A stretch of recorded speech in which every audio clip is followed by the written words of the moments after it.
South Bend, however.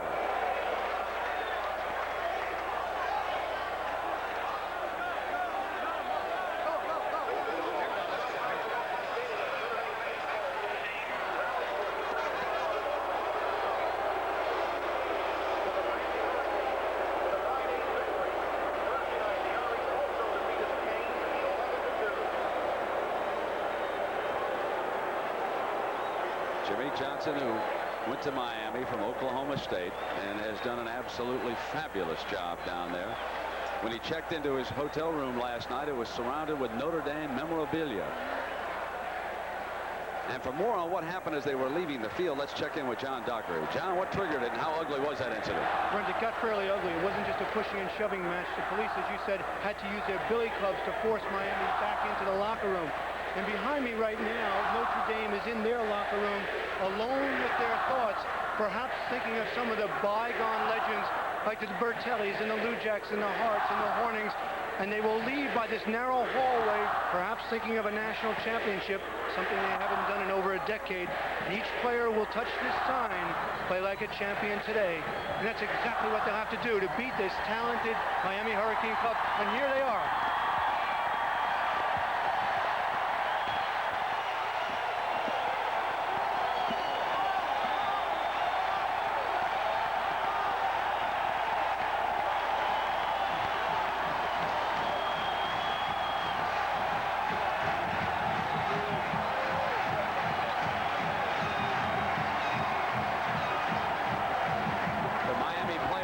Forming a line behind the Notre Dame band.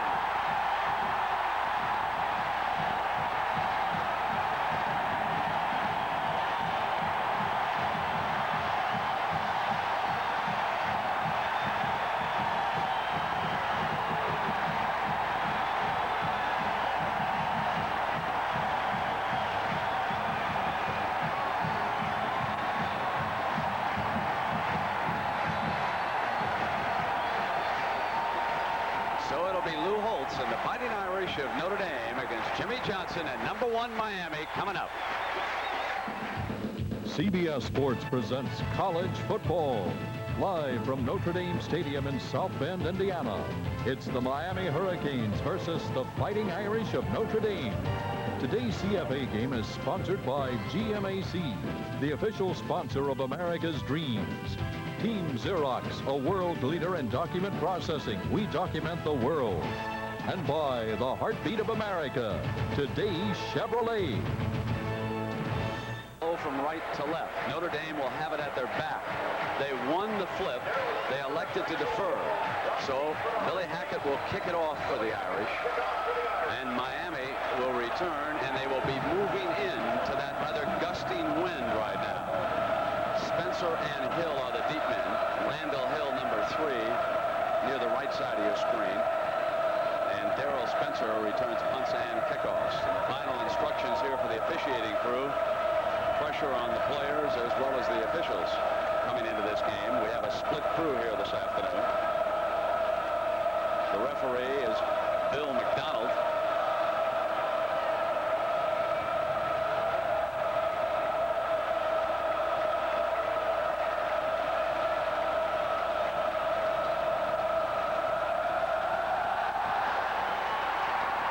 Spencer at the 4. Going to a left return, and he's down at the 16. Andre Jones, number 7, ripped in for the Irish. Now Miami offense. Steve Walsh, their unbeaten starting quarterback, will come up. Keep an eye on number 43, Cleveland Gary. He is a superb pass catcher out of the backfield. Outside with Hill and Dale Dawkins. Dawkins a little more productive so far. 84, Rob Chazinski. Another key man to watch as Walsh comes up. 1st and 10 now for the Canes.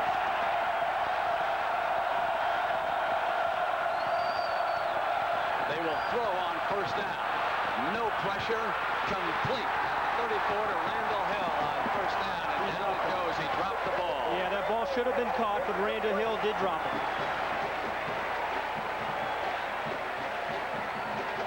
Javi Garcia anchors their offensive line. Mike Sullivan, Barry Panfill forced to move in after Holder was injured as a center. Garcia was a guard. John O'Neill and Darren Bruce. O'Neill playing with some injuries today. And it is 2nd and 10 as Miami drops the first pass of the afternoon. Now Cleveland Gary into the heart of that Notre Dame defense where Wes Pritchett brings him down. I'd like you to meet that defense right now. Chris Zorich, number 50. You might want to watch him in the heart. He's a good one. George Williams and Jeff Alm will be under pressure all day. Arnold Ollie is his name, 97, a freshman starting at end, along with Frank Stams, Wes Pritchett, and Mike Stonebreaker. And we see the first wrinkle by Lou Holtz, 6 defensive backs, something he did not show at Pittsburgh. We knew something was in the works. Southall is in at safety, number 31, 6 DBs. And a great catch coming out by Brown. Makes a catch at the 40-yard line to give the Canes a first down on a 20-yard pass. Walsh to Brown. Brent, Miami hits the seams of a defense's zone defense better than anybody in college football. This is although there are 5 defensive backs in, it is still just a zone. Andre Brown, right in the middle of that zone, runs right past Streeter, who had the short zone. Nice touch by Steve Walsh. Pritchett and Stonebreaker are the inside linebackers. Chudzinski moves over to the right side. He's the tight end for Miami. And they run Conley straight up into that defense. Williams, 97 there, as were several other of the Irish, including Pritchett, number 34. We just talked about how Miami likes to hit the zones, the seams, the zones. Watch the safeties when they come out. What they like to do is get that tight end right down here, or the fullback, Gary, and they hit the ball right in here. They do it better than anybody in America. They've been doing it ever since Gary Stevens has been here as the offensive coordinator. Now Bolkar comes in at linebacker, and they move Pritchett over to the left side on the inside. 2nd and 7. Walsh under pressure. Ball is knocked free, and the Irish pounce on it. And Steve Walsh thinks he was throwing the ball. He thought his arm was moving forward. And that is the key. What we said at the top of the show. Can Notre Dame put some pressure on Steve Walsh? Nobody's done it. Frank Stams on the left of the screen is the one who's going to put the pressure from the outside. He is the outside linebacker. He is getting held, but runs through the hole, and that's a good call. That ball was not going forward because Stams actually hit it before the ball was coming forward. Notre Dame with a first down at the Miami 41. Tony Rice's first series, and he brings Pat Eiler's 13 in motion, and they will run right straight ahead behind the left side of the offensive line. They bring the fullback on first down. That's Braxton Banks. Let's meet that Notre Dame backfield. Tony Rice certainly in the spotlight this afternoon. Great depth here at running back. We'll be seeing Tony Brooks there. Outside wide receivers, Steve Alanese and Ricky Waters. Waters is in the Tim Brown spot. And the freshman, remember him, number 86. He's out of the Miami area. Derek Brown. He could emerge here this afternoon. 2nd and 9. Rice almost intercepted by Randy Shannon, the linebacker who dropped off that time, and they were going with the tight end, Derek Brown, and he was doubled up. Now here's the offensive line. Some big question marks here. Mike Helt is the center, but the 2 guards had to be replaced. Mike Brennan once was a tight end, then a tackle, now a guard with Joe Allen making their first starts at that position. Andy Heck, another former tight end, along with Dean Brown. So it'll be the guard spot where Miami will attempt to apply a lot of pressure. This is a 3rd and 9 for Rice and Notre Dame. Deep drop by Rice. Over the middle, diving catch by Derek Brown. And the freshman tight end went sprawling for the ball and could not come up with it. And they said that the ball hit the ground, but Miami has the kind of defense. They play a lot of double zone where the tight end should catch a lot of passes. The Michigan tight end caught 4 balls against him a couple of weeks ago. That ball did hit the ground. But Notre Dame's game plan is to get the ball to Derek Brown. Jim Sexton standing in punt formation for the Irish at his own 47-yard line.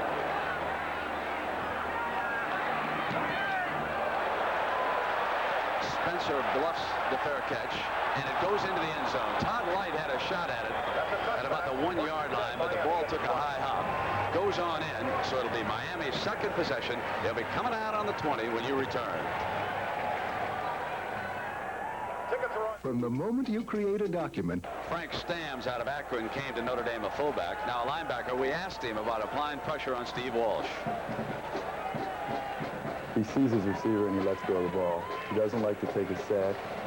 And my goal Saturday is really just to touch him, touch his jersey, see if he's real back there, see if you can tackle him and get pressure on him. Make him force the ball into a receiver where he doesn't want to throw the ball, or put him in a situation he's not comfortable with.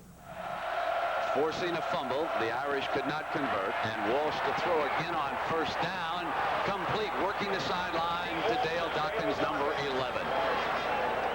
Brent, I think Stams made a very nice point. The idea is not necessarily to sack Steve Walsh, because that's very hard to do, but the idea is to rush him. Get in his face, make him just a little bit more uncomfortable. You don't have to necessarily sack a quarterback to throw off his rhythm. And there's some more pressure right there in the front by George Williams. Bolcar and Stonebreaker on the inside. Pritchett is out. 4 defensive backs on this 1st and 10 for Walsh in Miami. And they will run with Conley wide, and it was shut off as number 29, Stan Smagala, comes up from the corner. Florida State with some trouble again this week. That one in the 2nd quarter. And Nebraska rolling over Oklahoma State. Oklahoma shutting out Kansas State right now. All early scores here this afternoon. Wyoming trying to stay unbeaten, and Florida trying to come back after that disappointment at the hands of Memphis State. Here we've got no score. Miami with a 2nd and 8 against Notre Dame. The ball on their own 39-yard line. They split the running backs, and they slot left. Gary running wide, and Bolcar penetrated, allowing the Notre Dame defense to come up and bury him.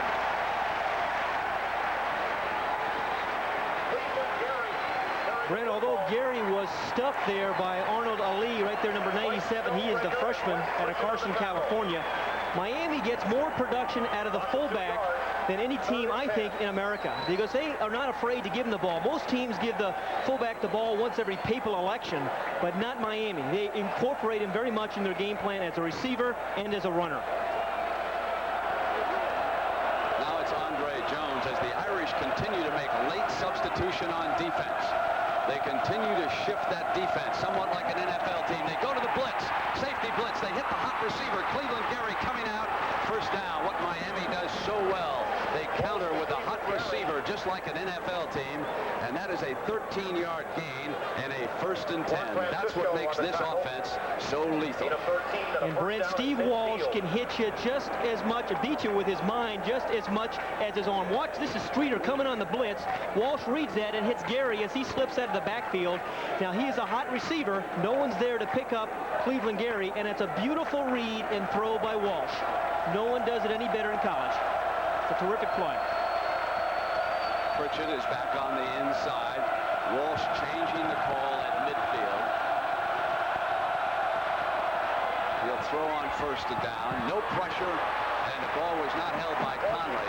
Pat, was that a little bit high, or should he have had it? That was a high ball, but what Steve Walsh is trying to find, Brent, is if Notre Dame is in a 2-deep defense or a 3-deep. If they're in 3-deep, he's going to throw the out pass, and he finds that they're in a 2-deep zone, he's going to find those seams as he did earlier with Andre Brown. Well, so far, the Notre Dame defensive scheme is an attempt to confuse and change up against Walsh in Miami. One different look with different personnel after another. Now they put Pritchett up on the defensive line. They show blitz this time.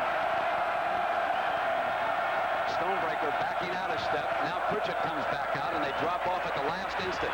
He drops off incomplete. They force Walsh to look safety valve that time. Shannon Crowell, number 20, whom we expect to see a lot here this afternoon, is now in the game. Conley has been a disappointment to Coach Johnson. So we may see a lot of Crowell.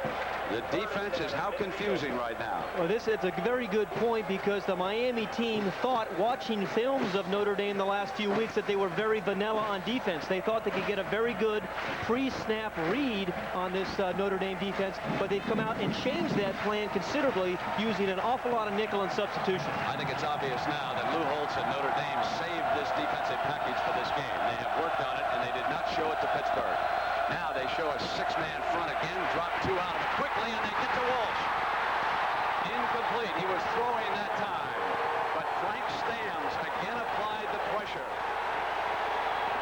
The defensive package of Notre Dame has been the difference so far in this game, and it's the work of the assistant coaches. The most dangerous pass rusher on a team always comes from the backside. That time Steve Walsh was going forward, but again it was Stamms from the backside applying the pressure.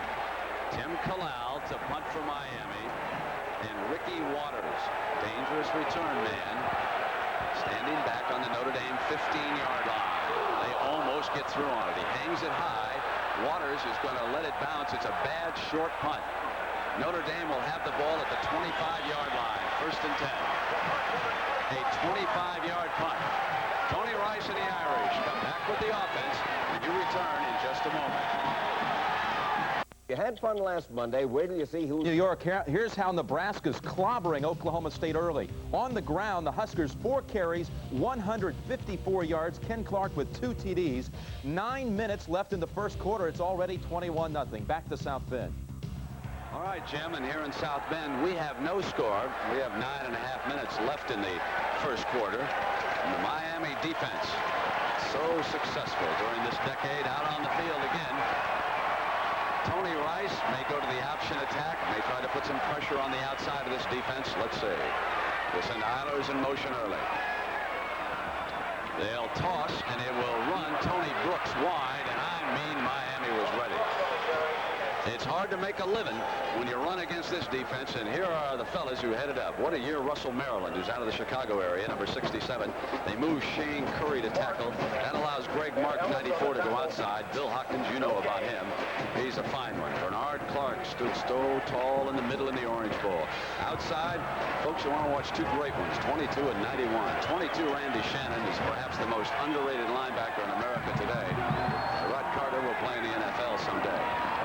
Now they run the draw package, and that was Mark Green. He is a better draw runner than Brooks in looking at the films, and Brooks does better when he gets to the outside. Now the secondary. There's a question about this secondary. Donald Ellis and Kenny Berry. And at safeties, Bobby Harden and Bubba McDowell. Pat, the secondary just really hasn't been challenged, and I think that the Notre Dame coaches want to find out about it. They've played a lot of option teams the last couple of weeks, and no one's really tried to throw the ball against them. Tony Brooks is now in at tailback on this 3rd and 7. And off the fake, Tony Rice will throw it. Complete, 1st down. He hits a rocket. Ismail on a 22-yard gain. And if Tony Rice can stand in the pocket and deliver the pass like that, this is going to be a tough go for the Miami defense. What makes this Notre Dame team different than any other one in the past is the speed at the skilled positions. Ismail, number 25, has legitimate 4.2 speed in the 40, and you have to respect that. Found the little soft spot there in the double zone, and well thrown by Rice. Andy Heck in that offensive line, helping Joe Allen with a double team in the middle, giving the guards help. Now it's 1st and 10. Ball is at midfield. Miami jumped. Rice keeps that ball and picks up 4 yards. There's an obvious penalty marker down. The only question is whether or not the offensive lineman pulled him offside, because he certainly jumped across the line of scrimmage. You know, Brent, I thought it was interesting talking to Lou Holtz yesterday. A lot of coaches sequence plays at the beginning of the ball game. You've always heard about Bill Walsh. But what Lou Holtz does, he has a series of questions that he wants answered at the beginning of the game.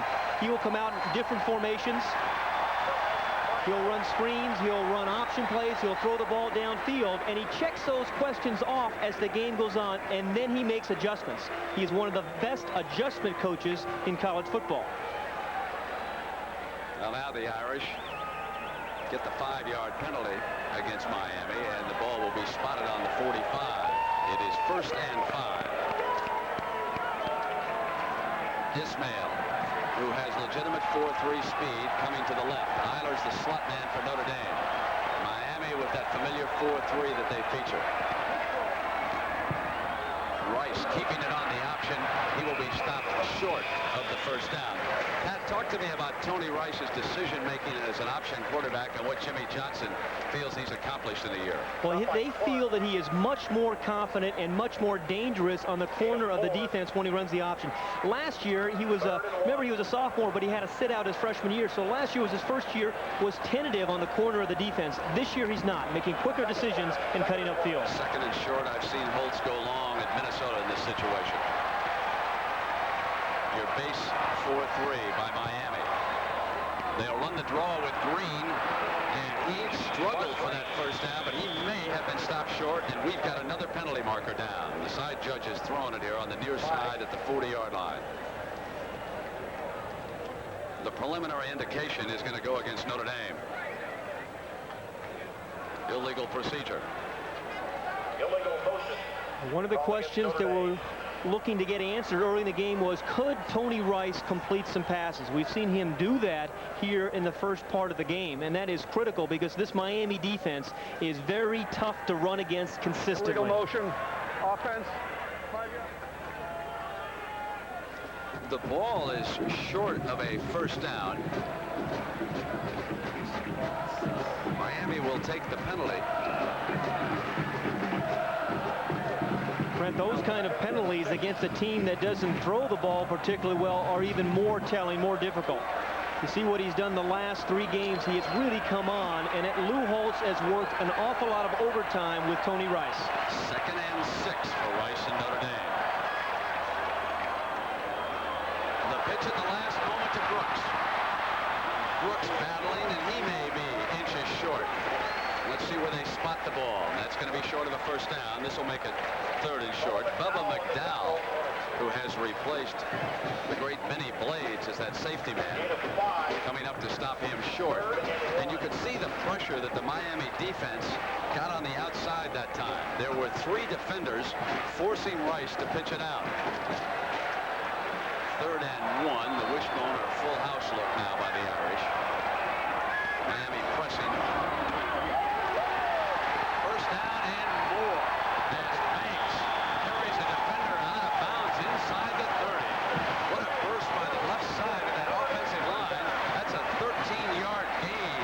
The reason teams play the wishbone in short yardage because there's a lot of different ways of getting 2 or 3 yards. This time it's going to be the fullback right here following his block of his left guard and then just reading it and then bowling for about 4 or 5 extra yards. He hugs the block of his second tight end too, Rod West, number 43. But the wishbone has 3 or 4 different ways to get you short yardage. First down for Notre Dame. Off that draw, it is Brooks squeezing through close to the 20-yard line.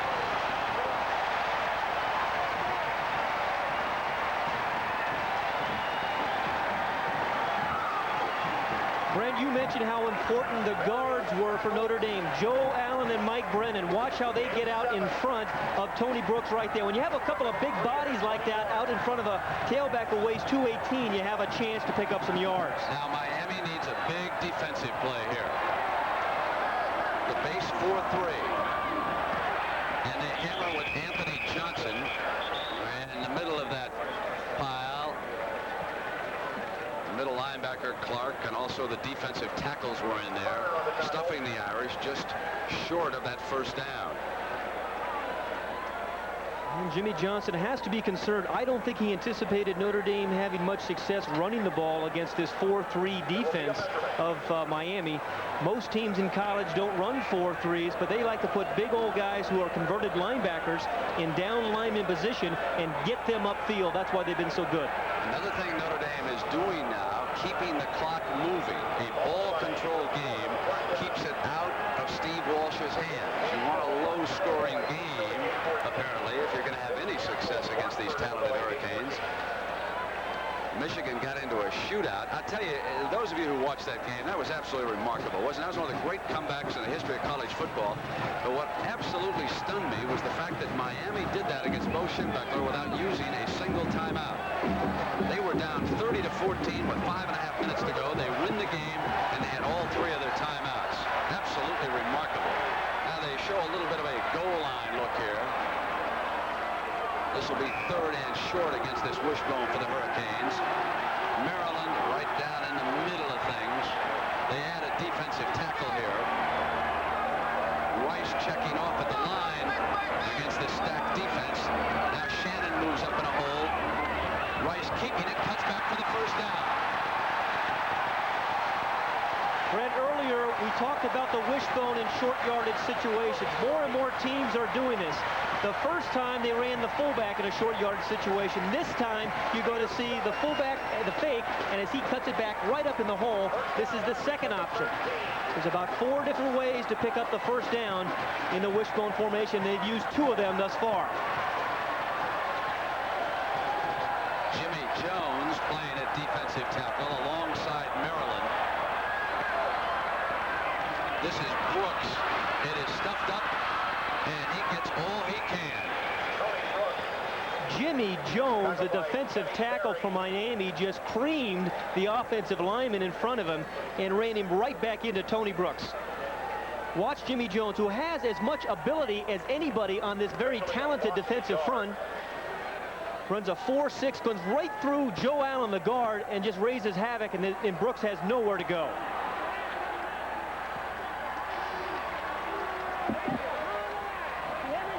Now, tough call here for the Irish. 2nd and a long 11.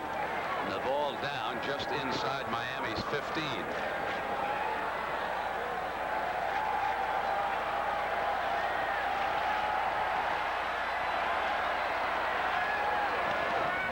Rice keeps it on a bootleg, and Berry misses him, and he is finally dropped by Rod Carter.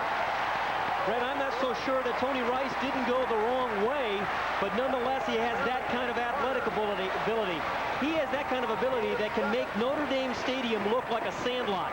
I think he was supposed to give that ball to Mark Green there because Green was very, very surprised, but then he's got the ability to make something positive out of something negative. Kenny Berry running him down. Now the ball is at the 7-yard line. This is a 3rd down. The Irish have to get inside the 3 for a first down. So it is 3rd and 4 against this defense. Rice keeping it.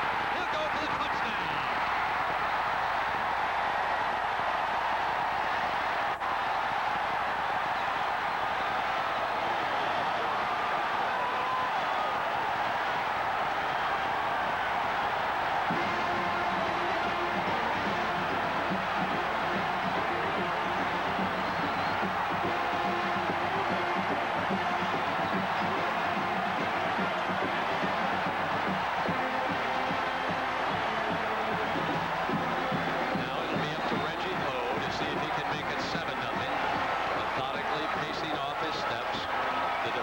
Hero of the Michigan game. The hands will come up to relax him.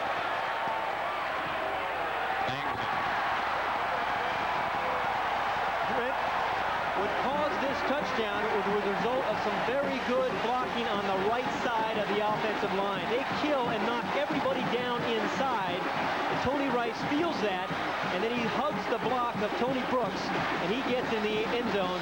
And this is a surprise how well Notre Dame is running the ball. 7-0. We'll be right back. It's Chevy versus Ford. Compact and full Down is the result of 2 fine blocks, one by tackle Dean Brown right here and by the tight end freshman Derek Brown. Watch how they come down and create a little seam there for Tony Rice on the option. He also picks up a nice block by Tony Brooks, and that's the angle the quarterback needs to take on the option when he wants to score inside the 5. Tony Rice told us that Derek Brown is a spectacular blocker as well as a receiver for a freshman. Now, in last year's route down in the Orange Bowl, Notre Dame never got inside Miami's 26-yard line. Now they have driven 75 yards in 12 plays, a 6-minute drive. They converted all 4 third-down situations. They lead at 7-0. They've left Miami with 3.5 minutes here in the opening quarter. The game is definitely moving in Notre Dame's favor, but this is the most explosive team in college football, and Hill's got an opening in the middle. There's a penalty flag down, thrown in an area where there might have been a clip. Back at around the 15-yard line. The penalty marker goes down again.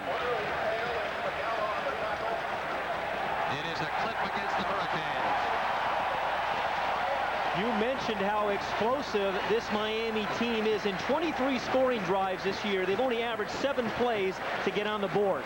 They can do that to you. Back in a hurry. Now, what they have done against Jimmy Johnson on defense is to completely change the look on each down. Frank Stams, for example, has been flip-flopping from side to side. Now Miami, after the penalty, winds up with horrible field position. They are moved back inside the 10-yard line. And Stams, a firebrand, whips up that Irish defense again. Volcar and Pritchett are the inside men. Stonebreaker waiting to come in. Zorich is the nose man.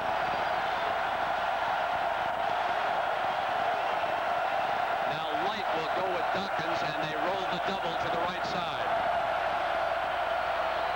Here comes the tail, and Zorich hammers Conley. Nose man Zorich whipped his man and then took the running back down. Downstairs to John Dockery.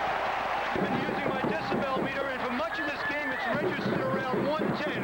Now, let me tell you what 110 means, Brent. That means that you're sitting in the 5th row at a rock concert, or you're standing at O'Hare International Airport about 50 yards away from a 707 on takeoff. So this is really loud for the Hurricanes. Now back to you, Brent. Second and long for Walsh. He'll throw from his own end zone. And it is complete to the tight end, Rob Chudzinski. That's a man that Michigan allowed to get free. And now for 17 yards a gain. And Steve Walsh, what about that noise? Does it bother you? You know, I think really noise doesn't bother our offense, and noise definitely doesn't bother our defense. It probably gets them more pumped up. We've been in loud places. We've handled it, and you know, so I don't foresee the noise bothering our offense at all. I think what we have to do is they will run Gary on this first down, and number 69, George Williams, leading the defensive charge from the backside that time. But let's go back to that play out of the end zone. With the fans howling, they led it 7-0. You just saw why Miami is so tough. And again, the 2 players, I'll go back to them, who can beat you. Rob Chudzinski and Cleveland Gary, and that time it was the tight end. They have great confidence in throwing the ball. They have a terrific scheme, and they will throw it anywhere on the field. Now 5 yards to go for a first down. Dawkins to the right. Walsh looking in his direction, overthrows him, but it is out of bounds.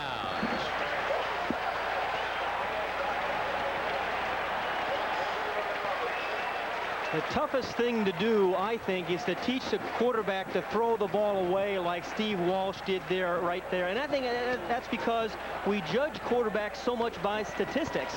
And they seem to be so concerned about that, quarterbacks that is, that I think it's real tough for them to throw the ball away sometimes. But Walsh is not afraid to do that. That's why he hasn't been sacked. Steve Walsh is as good a third down college quarterback as we have ever seen. In the comeback against Florida State, all 3 of his touchdown passes were on third down. Here's a 3rd and 5. They show slot to the right side. Intercepted. Notre Dame intercepts it, and they'll have a first down at the 35-yard line with DeJuan Francisco, the nickel man, picking it off. 2 surprises here in the first half. One, the way Notre Dame's been able to run the ball, and secondly, the way they've been able to put some pressure on Steve Walsh, change up their pass defense in nickel. Watch right in here, you're going to see all these guys come into the play as Steve Walsh really, again, because of the early pressure, I think he threw this ball a little bit before he wanted to. And Francisco, number 32, reads his eyes. He's playing Gary right over the middle and does a nice job of picking it off. Now the pressure solidly on the Miami defense. Maryland gets across and almost beat the snap that disrupted. The ball is loose. Miami's got it. And that was Maryland, but there is a penalty flag down, so hold on.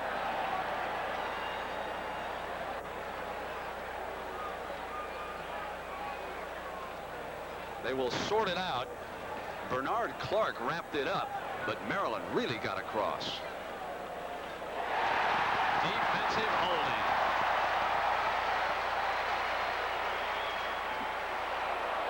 And Russell Maryland, number 67, gets across quickly. The ball came loose, and then Bernard Clark, you can't really see the hole there, but Bernard Clark, the middle linebacker, made the recovery.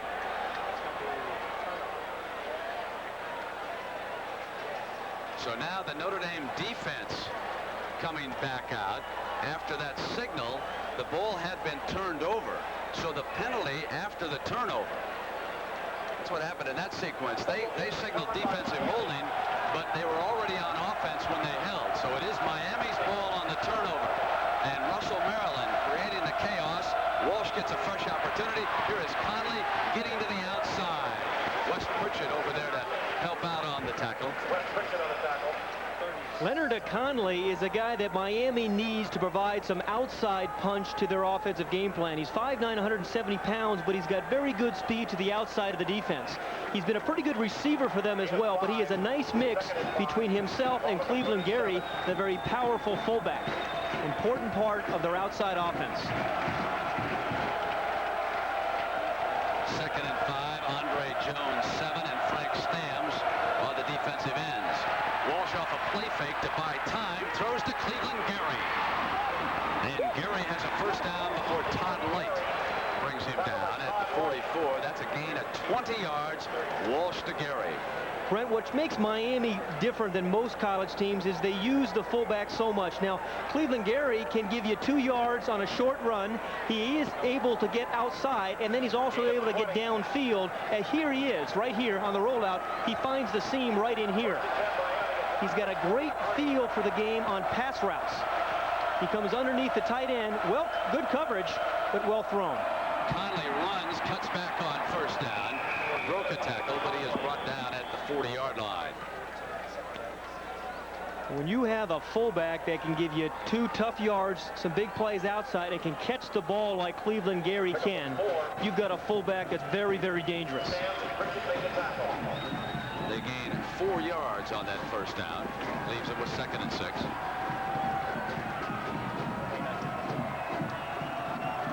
Stonebreaker and Pritchett, the inside linebackers. Stamms and Jones on the outside. And we've come to the end of our first quarter. Notre Dame 7, Miami nothing. We'll return after this message and a word from your local station.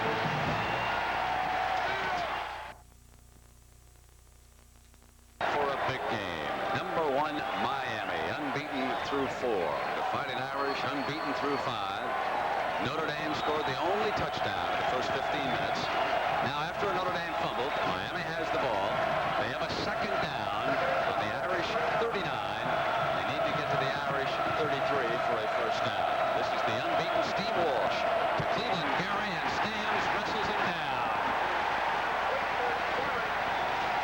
Well, Stamms has done everything that's been asked of him today. He's putting pressure on Steve Walsh twice on the passing game, and right here he's going to fight through a couple of blocks and put the stop on Cleveland Gary.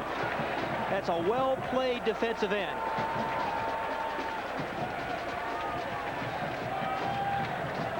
Now Notre Dame goes to a nickel package. The nose guard comes out. They show a 4-man line as Stamms goes down, and Walsh to throw against it. Has plenty of time. Down the middle, and it is complete. Andre Brown, number 83, with a 20-yard gain, and the Canes alive on this drive. And the key here was the pass protection that Steve Walsh had right in the middle of your screen. Number 83, Andre Brown, runs the crossing route. It's man for man, and that's why there's no linebackers on the inside, and that's an easy throw. Also, Cleveland Gary stayed in to block Frank Stamms that time. See 43 Cleveland on the left side of the screen. He stayed in to block Stamms that time. So Stamms the marked man in that rush. Canes with a first down inside the Irish 25, and Walsh will fire again. Flares out here to Conley. Conley beats one tackler and gets inside the 15-yard line. Jeff Alm tackling him, and if you just turned on your television set, here's what happened earlier. There was a little pregame incident as Miami left the field and went through the Notre Dame players who were warming up. Rice scored the touchdown. He's the Notre Dame quarterback. And it has been a turnover-prone game so far. Now, Miami, even though they haven't given up sacks, they have been plagued by turnovers, both fumbles and interceptions. Now a 2nd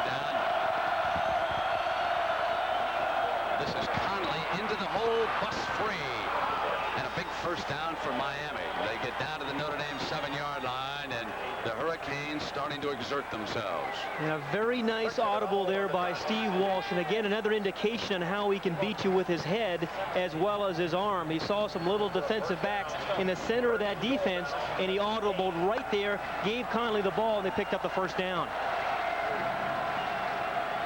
Stonebreaker and Pritchett, the inside man. Zorich is back on the nose. First and goal for the Canes.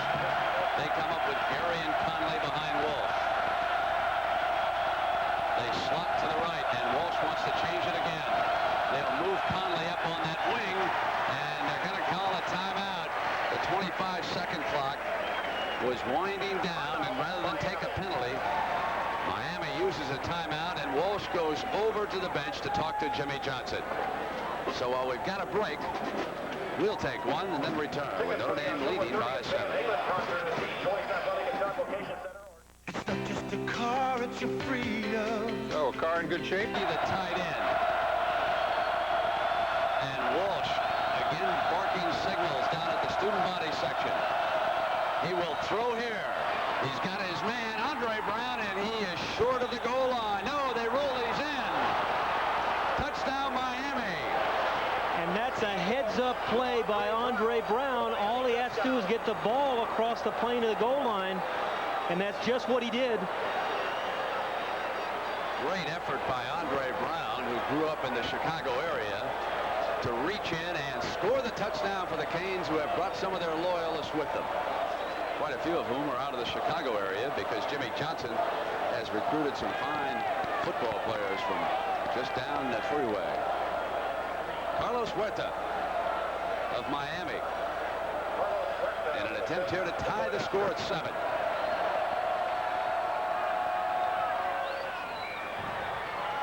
Perfect. Miami 7, Notre Dame 7, and let's take another look at this as they crossed him coming out. Miami sometimes uses this play on a two-point conversion. And another example of Walsh using his head. This was an audible. See the man-for-man coverage, gets the ball out there, and Andre Brown uses some power to get the ball into the end zone. We'll be right back.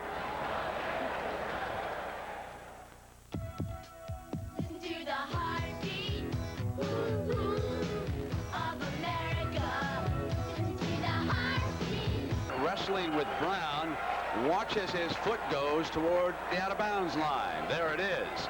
But now the official must determine whether or not, as he is going out of bounds, did he reach across and break the plane earlier. He had good position on it. Touchdown, Miami. They have won 36 regular season games in a row, and Edgar Bennis set to kick it off. And the Rocket Man, Raghib Ismail, back deep for the Irish, standing inside his own goal line. Notre Dame has gone to town with kickoff returns. Johnson and the Hurricanes worked on kickoff coverage this week.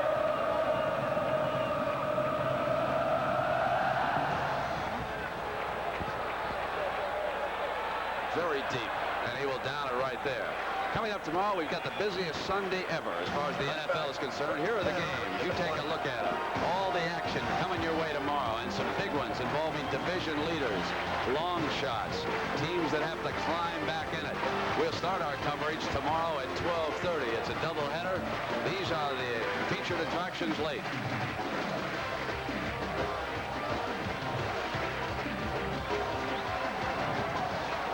Notre Dame coming up with a 1st and 10 at the 20-yard line. Score is now tied 7-all.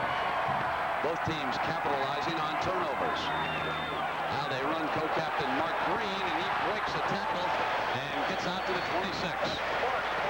You know, Brent, I think Mark Green is one of the most unselfish running backs I've ever come across. He probably could have gained maybe 1,300 yards a year ago if he didn't share the position with a lot of players, but he never complained, did what it took, and I think you need unselfish guys like him playing together to have a championship year.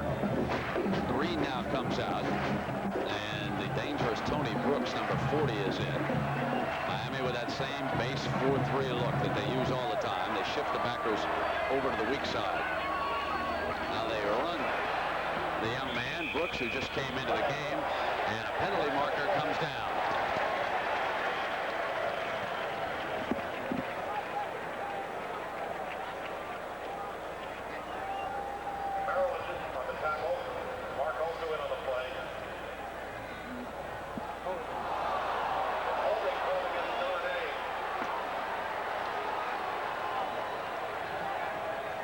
Johnson says move them back. And that holding may have gone against number 71 Brown down there in the offensive line for Notre Dame, and this will move them back.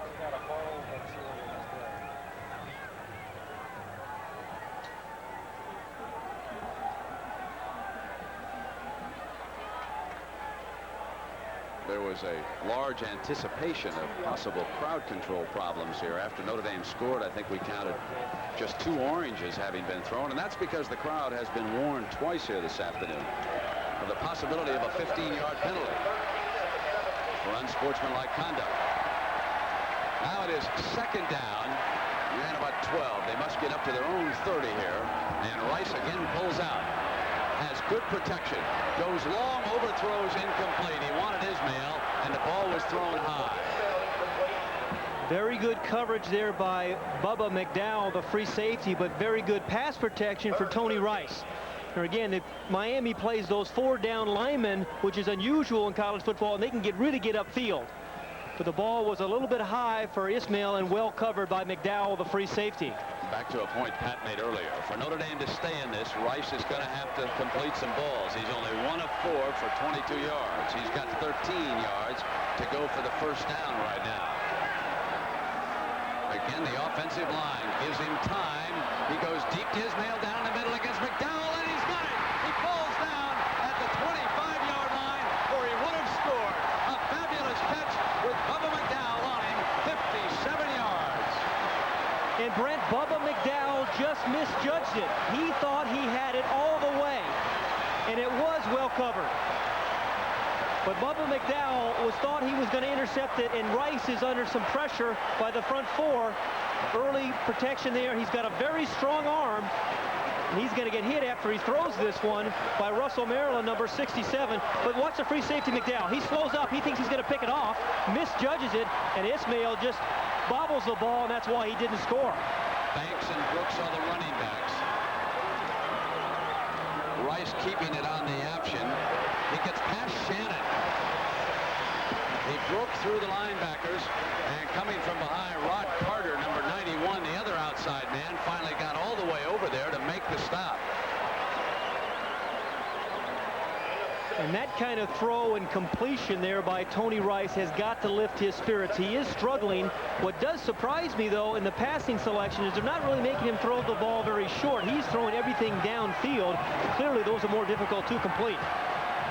Bailey now checks into that secondary for Miami. Banks, the fullback, breaks off the first tackle before Maryland finally wrestles him to the ground just short of the 15-yard line. Wyoming hoping to stay unbeaten. And Indiana threaten the Big Ten. North Carolina State easy today. Ohio State struggling right now.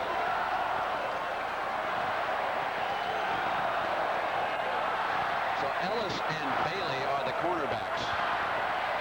It's now a 5-man defensive front on the wishbone, and Rice trying to get to the corner, and that was Carter, number 91, with another strong defensive effort. And that play by Carter there may very well have saved a touchdown, because here is Carter, number 91. Watch how he plays through, strings out the option, and then puts the tackle on Rice. But this was well set up on the outside. He fights through 2 guys and makes the play. Lou Holtz has decided to go in 4th and short. 4th and about a half-yard to go. Brooks brought the play in from the sideline. Miami in its goal line set. Eilers is back at a halfback with Brooks. First down, Notre Dame. Fullback Braxton Banks barges behind the left side of that offensive line. Andy Heck, a tackle over there, doing a job. And Mike Brennan, the left guard as well. Lou Holtz has tremendous confidence in that wishbone formation on short yardage, that his guys can come up with 1, 2, or 3 yards, and he gave it a 220-pound fullback Banks. Ball is at the Miami 14. Full house look again. Waters back at halfback gets to the 9-yard line.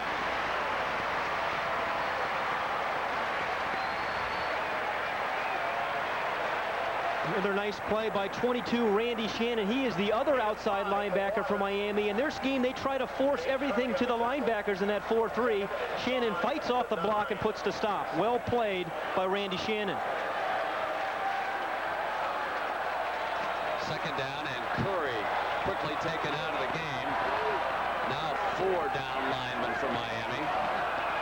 Rice pressure on the corner, and he did not get too far as Jones, number 63, able to penetrate and get in behind him. So it'll be 3rd down here again for Notre Dame.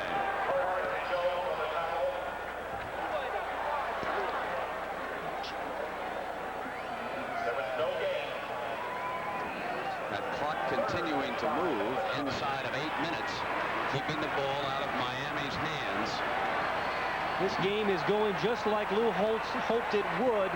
Close game, then they being able to run the football. Now 3rd and 5, slot to the left and Rice to throw going in. Drops it off for a touchdown. Fullback Braxton Banks. Notre Dame leads again.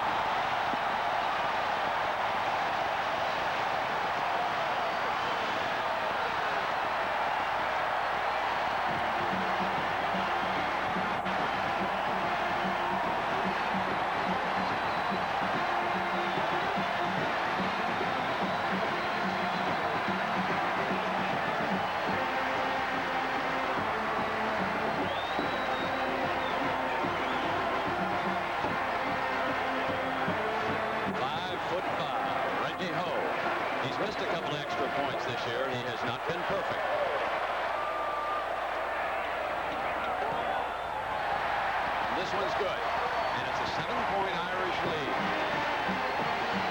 Brent, at the beginning of the game, we said Tony Rice had to complete the possession-type passes.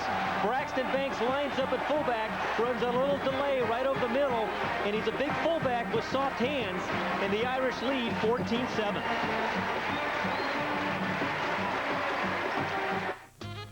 Here's another look at the touchdown to Braxton Banks, the fullback. He runs a delay out of the backfield. On the play earlier, he bowled for about 4 yards, and here he showed you what kind of receiver he is. But there was some miscommunication on the Miami defense. Watch these 2 linebackers as they take the tight end. He goes here. Banks waits, comes right underneath for the touchdown. Well-timed, well-designed play. Lou Holtz always has some delays and screens and passes like that in every game plan that he has. So leading 14-7, Hackett with the ball on the tee. And because of the wind he's kicking into, Miami's return men are set at the 10-yard line. Breeze measured at 10 to 15 miles an hour here this afternoon. Spencer and Hill are at the 10 for the Hurricanes.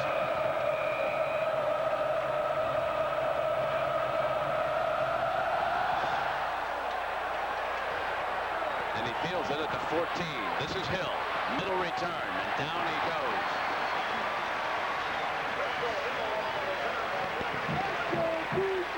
For Notre Dame, through the years, they've had these teams as thorns. Only 4 teams have beaten them 4 in a row. Air Force, USC, Michigan State in the past, and now Miami working on a streak. And look at the margin of victory. Included in that, the embarrassment, 58-7 in Jerry Faust's last game. One the Irish and their fans have never, ever forgotten. And that's why I think the margin of victory, why this game is a heated rivalry. It's not nearly as much with the other teams that are on their schedule. Now Miami, which can strike so quickly, shows motion. Brown on 1st down, and Walsh is going to put it up. It's Chudzinski crossing underneath against the motion, and he was wide open. 1st and 10 on an 18-yard pass play, and again, the tight end for Jimmy Johnson's offense. You have to really like Rob Chudzinski. He is the guy, he's on the left of your screen, number 84, that was the 15 tight end a year ago. He is not a terribly talented guy, but he's one of those guys that finds a way to get open and then never drops the ball once he catches it.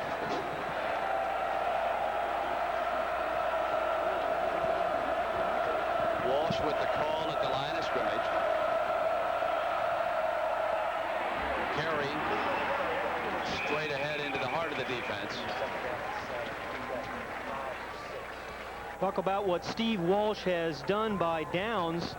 You know, he uses a lot of different receivers, but On first down, you see how accurate he is.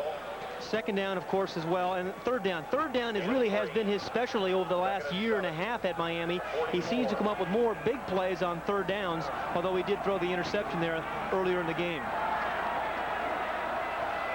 Frank Stams, who was not on the field for that play, checks back in. Pritchett and Stonebreaker, the inside men drop off. Walsh drops to Cleveland Gary. Gary circling for another Miami first down, and the Canes come right back, hammering away to the Notre Dame 41-yard line. 14 more yards.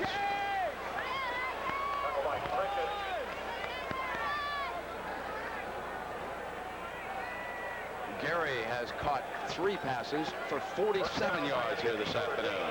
Remember yesterday when Lou Holtz said Miami beat you running the football, and what he meant was after the catch, and that was a perfect example.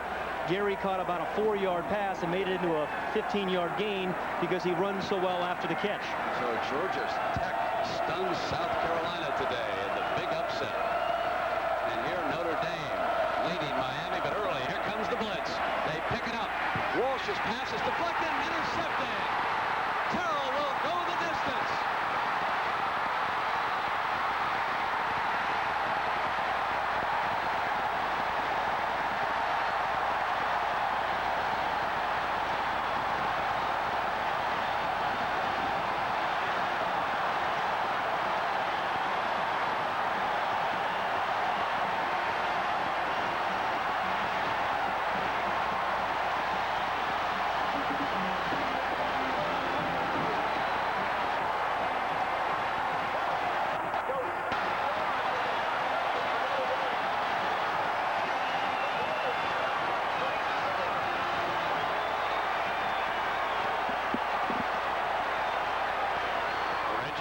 For his 3rd extra point attempt.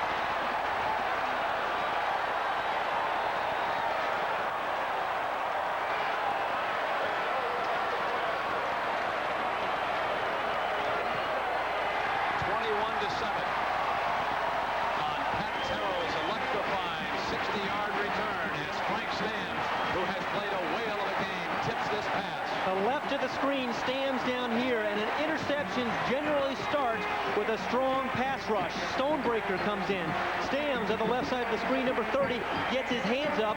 The ball gets tipped as he's trying to throw it to Conley, and Terrell, who's got very good speed, and that's why this is his first start at free safety. They wanted speed back there to be able to make plays like that.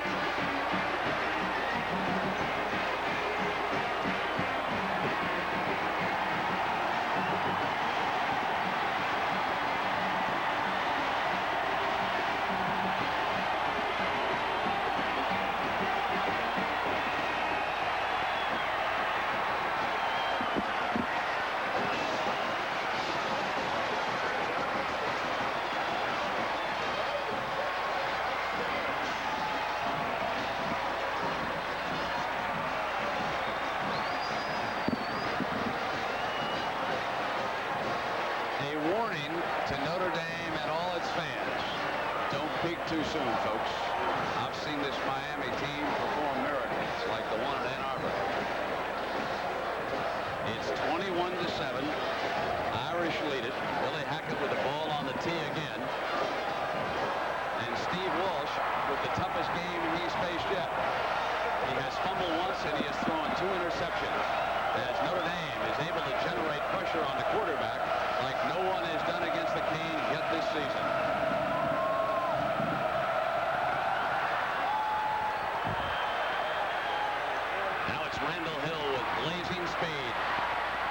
Getting to the outside. Good field position. Ball is put down. Was it out of bounds? They rule he was down right there. From the 18-yard line. Well, next Saturday, we'll go down and visit with the last team to beat Miami. That was Penn State in the Fiesta Bowl. Since then, they have won 16 straight. And if you exclude the bowl game, it's 36 regular season game. And we'll see how Alabama is coming back. And Brent, I'm looking forward to seeing that freshman quarterback from Penn State, Saka, very highly recruited player, 18 years old, but highly regarded. And we'll hear from the former Heisman Trophy winner, Benny Testaverde at half. Now Gary stretches the Notre Dame defense. Stams chasing him down from behind. Important thing for Miami on this drive with the wind at their back and good field position to start it. The score is 21-7. Is get something back on the board before halftime. Another touchdown here. We saw Cleveland Gary be a factor catching the ball earlier in the game, and he's got the speed also to get outside. But that's good team defense. There's 3 or 4 blue jerseys around Cleveland Gary, and that's why he didn't break it for much. Notre Dame continues to shift defensive personnel in and out of the game. They show blitz with Volcar. Now Stonebreaker backs away and they don't come. Walsh complete to Gary. And Gary wrapped up the Notre Dame 45. It'll be a first down for the Hurricanes. Another 10 yards. Walsh to his fullback. Brent, you hit the nail on the head. What Notre Dame is doing is coming up and giving Steve Walsh a blitz look right at the beginning, and he calls an audible. Then they back off in zone coverage. That time he still completed it to Cleveland Gary. Now Zorich is out of the game, and they put a fresh nose man in. 3 down linemen, and they back off, fully expecting Miami to run the pass play, and instead they go with the draw, and Conley with his best run of the afternoon, battling for extra yardage.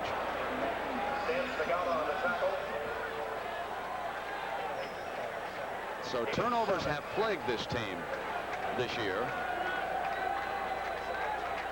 And that's the big difference between this year's team and last. And today they've had several turnovers as well. One other difference. Michael Irvin, Brian Blades, and Brett Perriman are not there as the outside receivers. This Miami team depends on a fullback, Cleveland Gary, and a tight end, Rob Chizinski. They've got the fullback slotted right now in this formation. Gary goes out. Whoa, 83 Brown. Hammered hard by Todd Light, who came up. Read it perfectly that time. But they continue to move the chains. Another first down, and there's 3.5 minutes. Plenty of time here for Miami in the first half. Steve Walsh doesn't have the strongest arm in college football, but if you throw the ball early enough, you still can complete passes. Good timing on the throw to Brown, and then he takes a shot from Todd Light. Very nice release he has.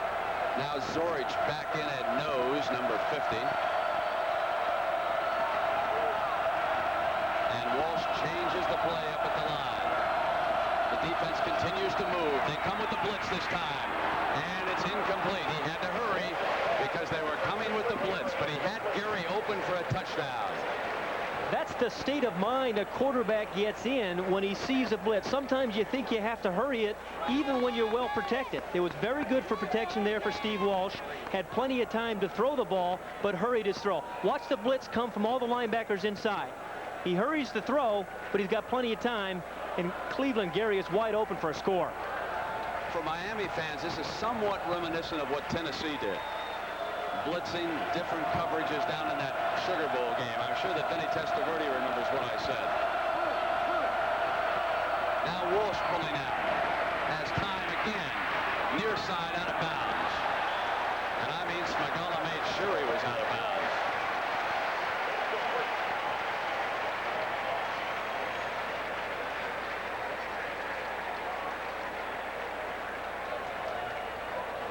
Dan Smagala, who made a nice play there, may not be one of the most talented defensive backs in the league, but maybe one of the most determined. Lou Holtz, when he came here 3 years ago, thought Smagala wasn't fast enough to play for him, but he hung around, has started the last 2 years, and every game I see him play, he knocks away a lot of balls. 3rd and 10. The Irish with a nickel defensive package in their secondary. Walsh drops it off to Gary. Gary steps away from one defender, but he is down at the 24, short of a first down.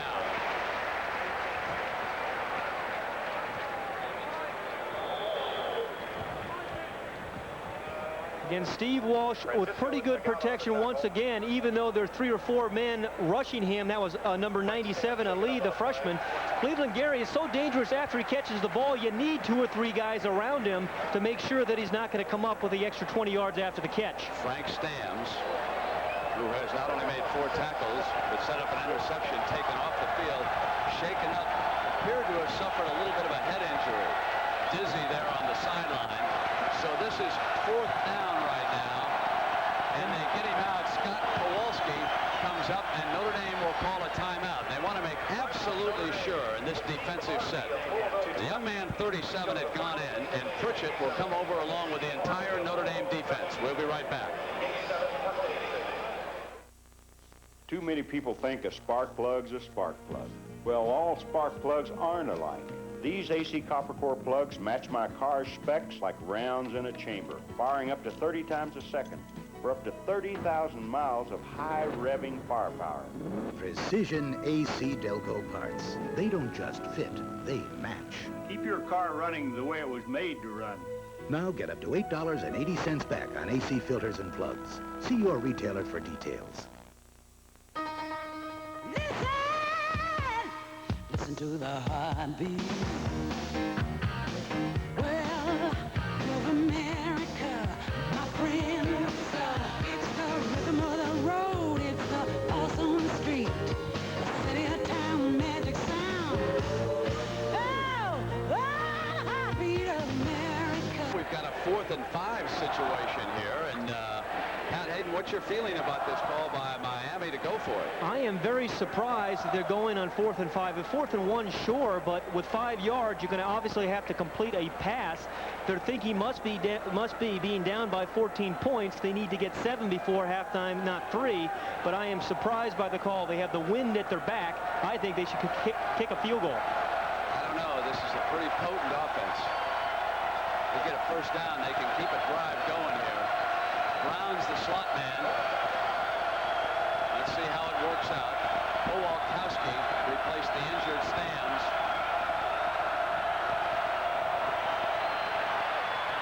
First down. Conley going for the corner. Touchdown, Miami. A terrific call by Jimmy Johnson. It's incredible. Conley out of the backfield. He went to the side where the 2 wide receivers were. They came inside, and he went right into a vacant area. What a magnificent first half we have had for a big game. Sometimes the athletes are so tight that it doesn't quite come together, but boy, we've had some great plays here so far. Now, Huerta can pull Miami to within 7. There is a penalty flag down. Penalty flag down. He kicked it right through. See if they have to try it again or if it's against Notre Dame. So he's got the extra point. Offside called against the Irish. And it's a 7-point game again. Let's take a look at this touchdown. This was just a beautiful play, and nobody picked up Conley coming out of the backfield. Somebody has to go with him. Now, remember, Stams is hurt. He was not over there. And when you have as much confidence in your passing game as Miami does, I guess you do go for it on 4th and 5. But what happens here, both these guys come here. Conley goes right out into the vacant area and is wide open. The 2 wide receivers clear the area, and they're very good protection. A linebacker has to pick up Conley there, but that's a mismatch. Nobody was there. Downstairs to John Dockery. Doc. Brent, you mentioned Frank Stams. I just went over to the bench and talked to the trainer. What happened to him, he's got a finger in the eye, and they expect when his eye clears that he'll be able to come back. It was not a concussion. It was not a head injury, just a finger in the eye. They hope that he'll be back. Notre Dame does. Now back to you, Brent. All right, John, thank you. Edgar Menace to kick it off for the Hurricanes. Now, I'll tell you, Miami's not only good, but they are unorthodox. In that Michigan game, I can remember Bob Greasy saying that they probably wouldn't try the onside kick. They had 2.5 minutes to go and 3 timeouts, and here came the onside kick. This time, we got Pat Hayden. It's a 4th and 5, and they zip it right on in. That's just the kind of team they are, folks. They're a little bit different, and you got to wonder now, they've got a lot of time left here in the first half. They've got 2 timeouts to go. Notre Dame 2. They're down by 7. Let's see what Menace elects to do. Anything Jimmy Johnson of Miami comes up with shouldn't surprise anybody who's been watching him now through the years. They really ambush him. Notre Dame fully expect him to kick it all the way. And he'll take it on in. Ismail lets it go out of the end zone with that wind you were talking about at his back. He rips it out. And now the Miami defense, Pat, will attempt to come up with a series and give Walsh another at-bat. That's exactly right. Remember, they do have that wind at their back, so their job is to force Notre Dame to punt the football. 2:16 left. Both teams have 2 timeouts remaining. It's up to Miami's defense to force the punt into that wind, get good field position, and give Walsh another chance. Ellis and Bailey are the corners, and they are sending Bailey out with the speed to the right side.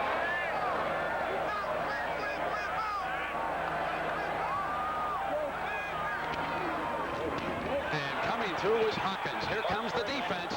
They're going to try to give Walsh another at-bat here in the first half. It was Bill Hawkins who ripped through his block and made the hit. What Bill Hawkins does, he's got tremendously strong hands that can fight through some blocks. That time, nobody blocked him. A pulling guard should have picked him up, but he was so quick, he went past the guard and ran right into the ball carrier. Hawkins lining up at right defensive end. Curry, one of the tackles, along with Jones. They're down in the middle now. They'll run the draw play, and it's Brooks. Shannon in on that tackle as the Canes do not give him much room, and pretty soon they'll call a timeout. Pretty soon Miami will use a timeout to stop the clock. Here it comes right now. That will leave them with 1. They're down to 1:29. Calling the timeout. It'll be 3rd and 12 in this situation. If they can stop them, make them punt, and then get it back for the final minute.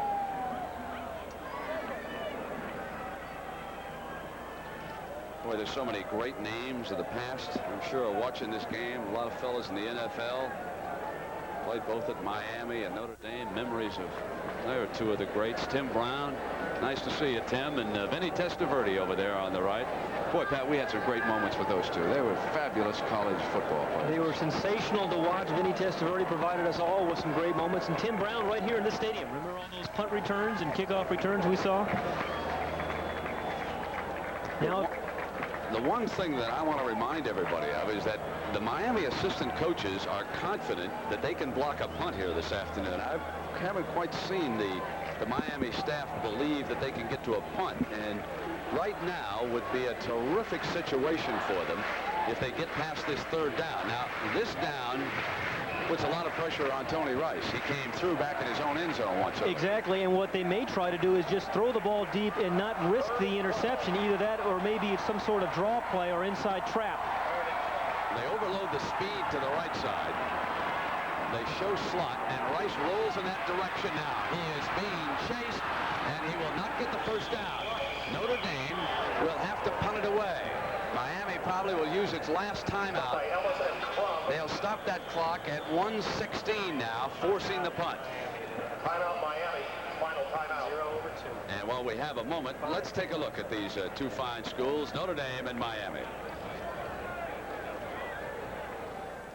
A rider. The punt. When Miami gets the ball, they will not have a timeout left, but they can work the sideline. Now, McDowell and Crum are 2 players to watch if they can get in. It's a 10-man front, and Miami jumped. But there's longer than 5 yards to go for the first down. Let's see if they were pulling off. But that's a pretty good indication that they're coming after the punter. That's no return type of play there. Offside, defense, 5 yards, 4th down. Now will not give the Irish a first down. There is a young man who has specialized in getting in and blocking punts. Bubba McDowell, Benny Blades of the Detroit Lions, finally watching, probably watching from his hotel room. They get ready to play the Giants this week. Bubba replaced him. Friends, some guys just have a knack for it. Bubba McDowell has blocked 8 punts in his career at Miami. Well, if they draw him off again, it would be a first down, but Miami expected to be a lot more cautious this time around. 10 men line up. Sexton at his 16. Gets it off. Miami will have good field position. Fair catch called for there by Spencer. He had to make a diving catch. It's only a 26-yard punt. So Walsh and Miami are now 54 yards away with 1:09 and no timeouts with which to work. Well, remember, they didn't need those timeouts at all versus Michigan. And again, with their kind of passing attack, they can come up with big plays very quickly. Stams, number 30, has returned to the game. Brown, Hill, and Gary, the fullback, up as the wide men. They'll slot Gary to the right side. Quickly to Gary, who had not turned around. It was almost intercepted by Light. Gary did not look behind him as the ball was coming, and Light, if he had caught it, would have scored 6. And that is all Cleveland Gary. Anytime you're out in the slot formation and there is no man on you, you're not covered, that's the adjustment. You throw the ball right to him, but he did not make the adjustment that Steve Walsh had seen. Now Brown goes out on the side as Dawkins shuttles in the play. Dawkins to the right, and Gary coming toward the bottom of your screen as the slot man. They want Hill, and he's got it out of bounds at the 46-yard line. It will be 3rd down and about 2 for the first down. They've got a minute with which to work to get the ball into the end zone or set up a Carlos Huerta field goal. Now, at this moment, Jimmy Johnson is thinking about that, too, if time starts to run against him. Huerta has the wind at his back. He would use him up to about 50 yards, he told us yesterday. Now the 3rd down. And they'll run Gary. They'll get the first down. That'll stop the clock in college football. Unlike the NFL, they get it quickly stopped. They will hurry up now and set the formation. 54 seconds. When the officials think it's ready, they'll start that clock moving again. And Cleveland Gary has been featured in this entire drive, whether it's receiving the ball or running the draw for the 3rd and 2 and the first down. Now the clock inside of 50. Walsh almost intercepted. Number 90, Jeff Holm, batted it away. Again, this is one of the things that Notre Dame thought they could do because Steve Walsh takes such short drops, and that's get their hands up. Holm is 6'7". And he gets those big old paws there. It's a well-timed jump as well. Almost gets it stuck in his face mask. But that's a well-timed jump by Allman. Good coaching by the Notre Dame staff, seeing the short drop of Walsh. 2nd and 10. The clock at 45 seconds. Hill, Gary, and Dawkins. Chudzinski, the tight end. The officials now make sure everything is ready. And now the referee still doesn't want to start it, and he moves up for a word with his umpire. Miami needs about 7 yards really to get Huerta in position to score his range. Walsh straight back over the middle to Chudzinski. It's jarred loose. Ball is on the ground. Incomplete pass.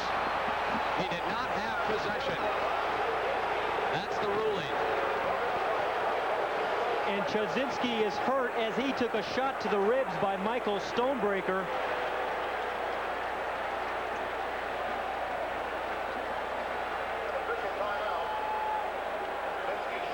This is one of the more important hits of the first half. Along with Gary, Chudzinski is the man. He may have had it. Yeah, I think from that angle, it certainly looked like Chudzinski did have possession. In that case, it should have been a fumble. But he took a shot by Michael Stonebreaker, who read the pattern beautifully and made the play. Now, knowing Miami, they'll come right back and throw to his substitute. 38 seconds with which to work.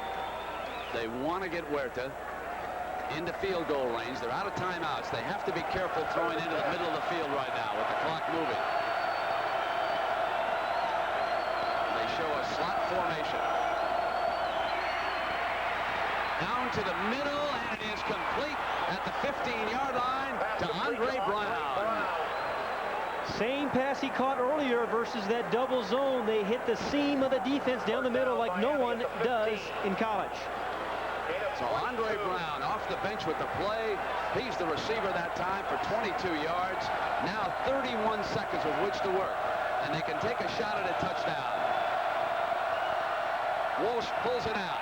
Has protection. There it is. Cleveland Gary for the touchdown. Miami does it again. Just what they do best of all. What a fabulous college football team working against the clock. They just don't need those timeouts, do they? Didn't need them against Michigan. Didn't need them here in this last drive. Now Huerta for the extra point, which would leave us tied with 20 seconds to go. Boy, there's something, aren't they?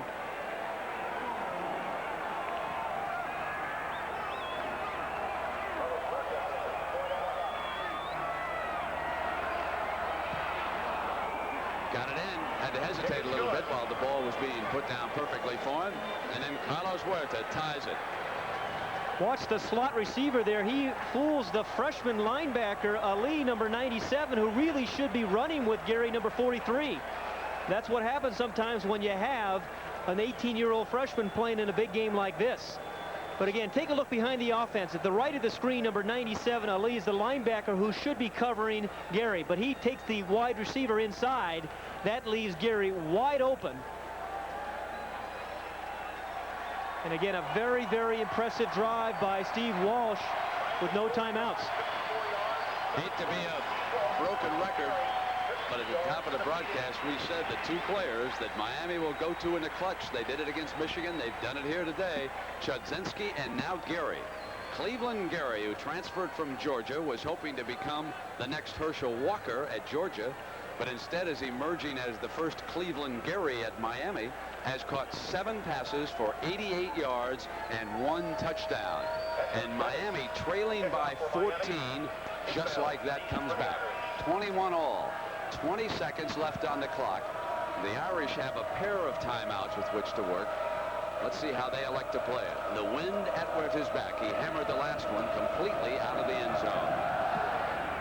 Scoots this one on the ground, and Johnson lets it go out of bounds. That'll be a 5-yard penalty. It goes out of bounds for a penalty. Well, Lou Holtz going into halftime has to feel very happy to have a tie ball game. Well, we got a moment here, and let's check in with Jim Nantz in New York. Jimmy? Will kick over. Thank you, Brent. Coming up at halftime, a reminder of all the scores and highlights. The big story so far, an upset in the top 10, Georgia Tech over South Carolina. We'll show you highlights from that game, as well as a talk with the last 2 Heisman Trophy winners, Tim Brown out of Notre Dame, Vinny Testaverde from Miami. And that's coming up at halftime. College football report. Let's take you back to South Bend. All right, Jim, and there's another candidate looming down Miami way. A fellow by the name of Steve Walsh. 16-0 as a starting quarterback, a national championship, and in the last 155, 14 points on the scoreboard to bring this ball back into a tie. He's out of the St. Paul, Minnesota area, was not recruited by the then Minnesota coach, Lou Holtz. Much to Holtz's dismay right now. He wishes he was suited up for the Gophers. Looks like he took a shot in the chin, too, there. Looks like he's bleeding in the chin.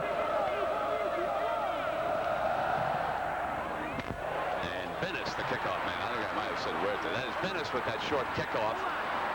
And Don Grimm returning it for Notre Dame, bringing it out to the 42 with 15 seconds left here for Notre Dame, and they can send some of their speed deep now and see what they can come up with. Jimmy told you we'll be hearing from Tim Brown and Vinny Testaverde. I guess all of us are really stunned by South Carolina right now. And a new quarterback, Kent Graham, number 17, bends into the huddle. Passing quarterback. Waters comes with him, and Eilers goes out. Has a very, very big arm. And Ismail's got speed on the outside. Waters and Ismail, the 2 deep men. Graham back. Deflected, caught by Graham. And Graham turns it into a bit of a 2-yard gain, and he ran like a fullback. Quarterback's got to learn not to do that. Timeout is called. Timeout Notre Dame. You ever take anybody on quite like this? Are you kidding? Absolutely not. I never caught any passes I threw either. Not too many receivers of mine did either. But he does a nice job of making a heads-up play after the catch, although I think he should have probably gone down. But with 2 seconds left, they're going to try to use his big arm and try to get the ball downfield, I'm sure. So he's out of Wheaton, Illinois. Same suburb of Chicago, which produced Chuck Long, who will be playing quarterback for Detroit. He went down to the Iowa Hawkeyes. And now Graham will see if he can get something going. They do not have time to get the ball in place for a field goal. This will be it, the last 2 seconds of the first half. Crowd has grown rather quiet here. They were up 21-7, and Miami, well, they showed you why they're #1 and unbeaten. Fabulous, fabulous comeback here in the first half. Now Graham, under pressure, steps away. He'll have to drop it off underneath the green. So the first half will come to an end with the score tied. And it was Cleveland Gary hooking up with Steve Walsh to get this game all even. In the first half, number 43 caught 7 passes for 88 yards. This one, the touchdown, that brought the Canes right back into the deadlock.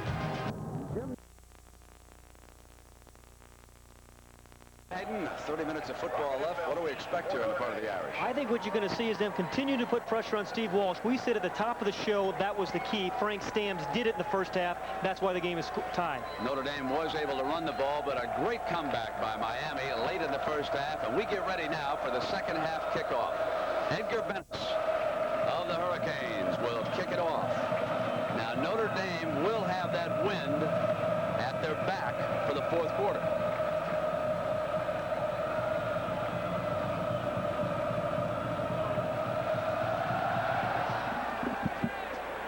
Ismail runs up on this one. He's got it at the 5, driven back to the 3, and breaks free with that speed of his. Comes out to the 28-yard line. Bubba McDowell finally gets him. Well, Notre Dame has had to put that offensive line together for this game. John Dockery asked Lou Holtz how they were doing.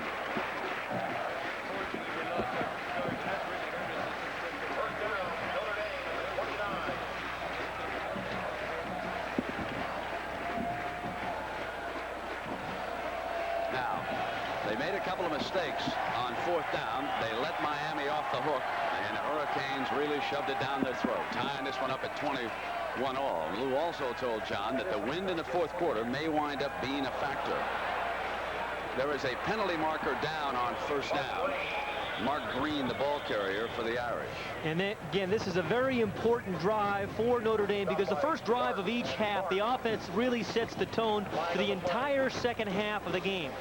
And it's important for Notre Dame to drive the ball here to keep Steve Walsh from getting the ball with the wind at his back. Well, the Hurricanes offside, and the penalty being walked off on first down, and Mark is shaken up. He leaves the game for the Hurricanes, and Pegues, number 58, checks into that defensive line. Pegues will go at left defensive end here. Curry, Jones, and Hawkins. This is the fullback, Banks, and he is met right away. Rod Carter, the linebacker, stepped into that hole. What about the running attack in the first half, Pat? Well, they were good, but they had most of their success on the left side of the formation following Andy Heck, the left tackle. But this has really been a surprise. I think I was surprised how well Notre Dame ran the ball for about 85 yards in the first half. Really, that's what Miami's been averaging for about a game, the entire game. So they ran the ball very well. Second down now for Notre Dame. They must get to their own 39 for a first down. That time, the Cane defense exerted itself with Carter. Now they fake the draw. Likes to throw it, and he'll take off out of the pocket. Tony Rice scrambling for what could be a first down, depending on where they spot the ball. It's going to be very near a first down for the Irish. The officials will call a timeout. They're going to bring the chains out here to measure it. The quarterback from Michigan gave the Miami defense a great deal of trouble when he scrambled. And that's what happened there. Tony Rice did not force the ball, did not make a mistake. Nobody was open. And again, he has that athletic ability to make it like a sandlot out here and picked up close to a first down, perhaps even the first down.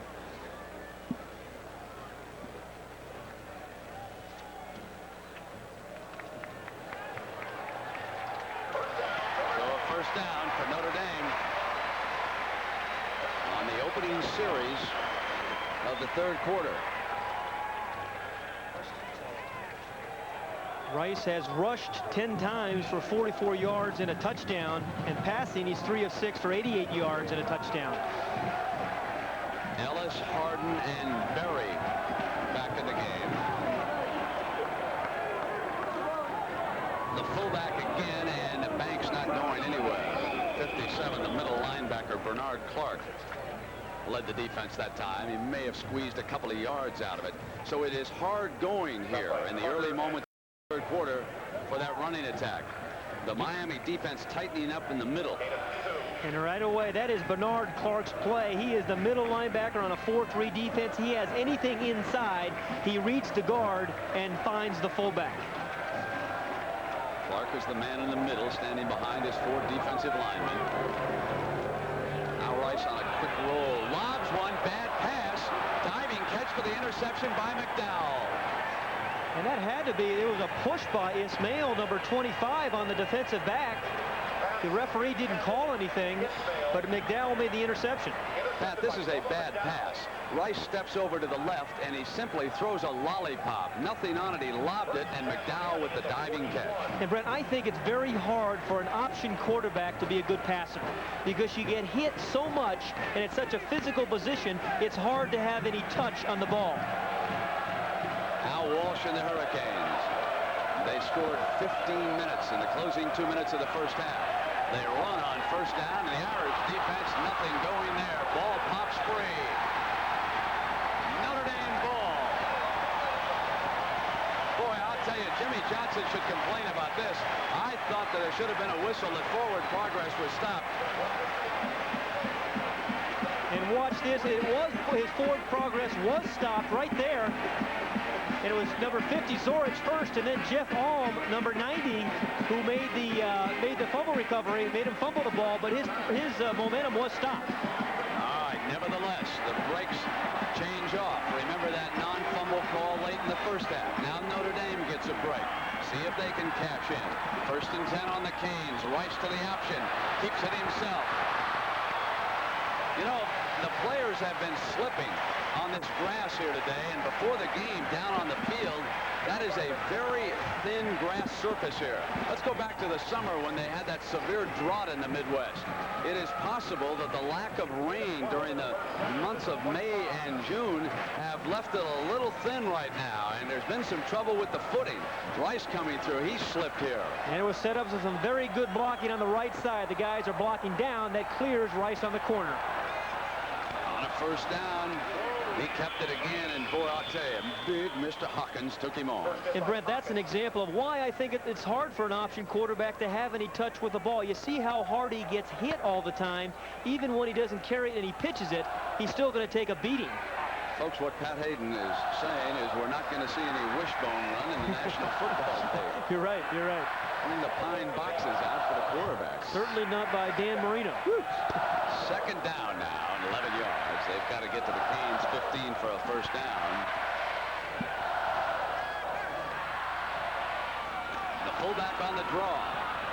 Banks picks his way inside the 25. Notre Dame tried to fool him on that play. Normally they run green off the draw sequence, and they came with Banks that time, and they really did not fool that defense. Ordinarily, you want your quicker back running the draw play, and that is Mark Green. But this time they go to the fullback, gets a nice block by the center Helt. Shannon gets blocked inside, but it's Russell Maryland, number 67, who is just so hard to knock off his feet. He is so stout at the line of scrimmage, he makes the play. Long 3rd down for the Irish. Eilers and Ismail, the wide men. Brown, the tight end on the left side. Rice did not have time, and he is hammered down.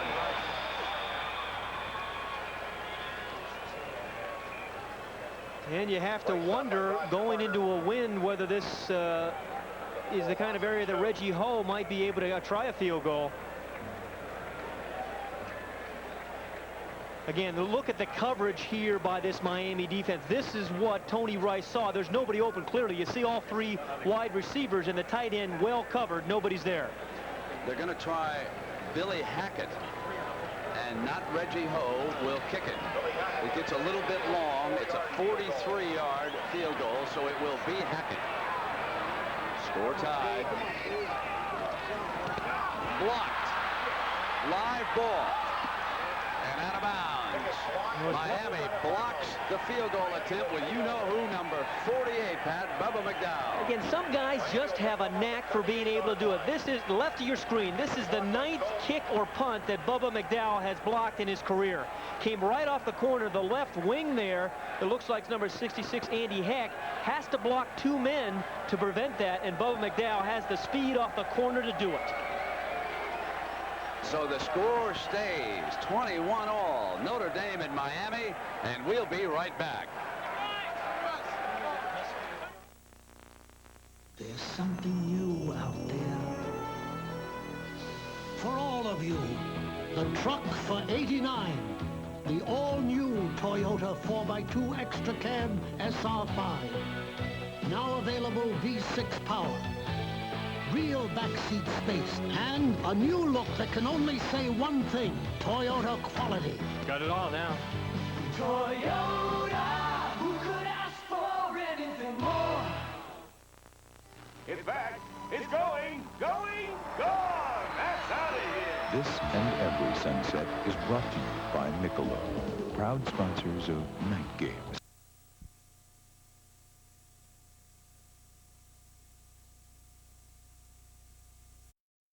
And lead another scoring drive.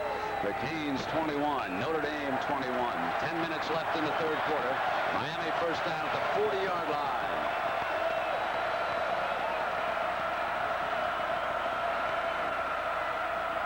No pressure on Walsh this time. Throws to Gary coming out of the backfield.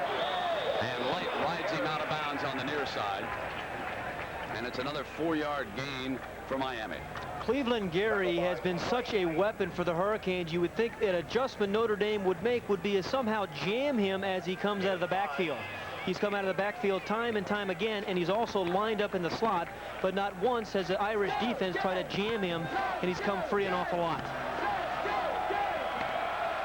So we're in South Bend with John Dockery and Pat Hayden. I'm Brett Musburger. Miami with the ball and a 2nd and 5. Tied with Notre Dame 21-all. Cleveland Gary tries to cut back for daylight, and he pulls his way toward a first down. If you just joined us, let's take you back through the scoring. Rice got the Irish on the board first. It was 7-0. Miami tied it, and Brown with an 8-yard TD reception. Then Banks scored on a pass from Rice. It was 14-7, and quickly it was 21-7 on an interception by Terrell and a 60-yard return. Then in the last 2 minutes of the first half, first Conley scored on a 4th and 5. And after they forced Notre Dame to punt, they came back down, and they hit the fullback, Cleveland Gary, with a 15-yard scoring pass. Notre Dame just had a field goal attempt blocked. Now it is 3rd and inches.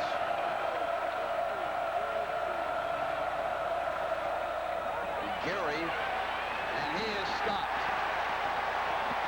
Leading the defense was Pritchett. Ball was down, the official says. Pritchett felt that he had taken away, but he stops him, leaving it 4th and 3 and a punt situation for Miami. So a big defensive play by Pritchett. Again, watch number 69, George Williams at the top of the screen. Ball over right through the tackle. He is there, Todd Light is there, and then Pritchett to finish him off. Number 1, Todd Light, is playing a whale of a football game. This is Tim Kalau. He was under extreme pressure, and he did not punt well. This time he has the wind at his back. And they go to the short man on the fake. The fake punt, first down, Notre Dame.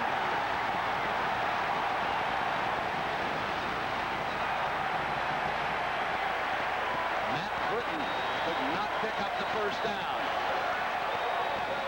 Notre Dame ready for the fake. And now the Irish get the ball back. 8:22. And that put the crowd right back in this game for the first time in some time. Right there, the up back was 99 Britton, and Jimmy Johnson thought he could block a punt as well as convert a fake punt today. He's not been able to do that. Brad Britton just did not have enough on the 3 yards that he needed. Notre Dame with the ball at the Miami 46-yard line. Now Rod Carter, number 91, has started to exert himself as the weak side outside linebacker. Rice to throw on first down. Has time. Waters open. He's got it. Out of bounds at the 4-yard line. Rice to Waters.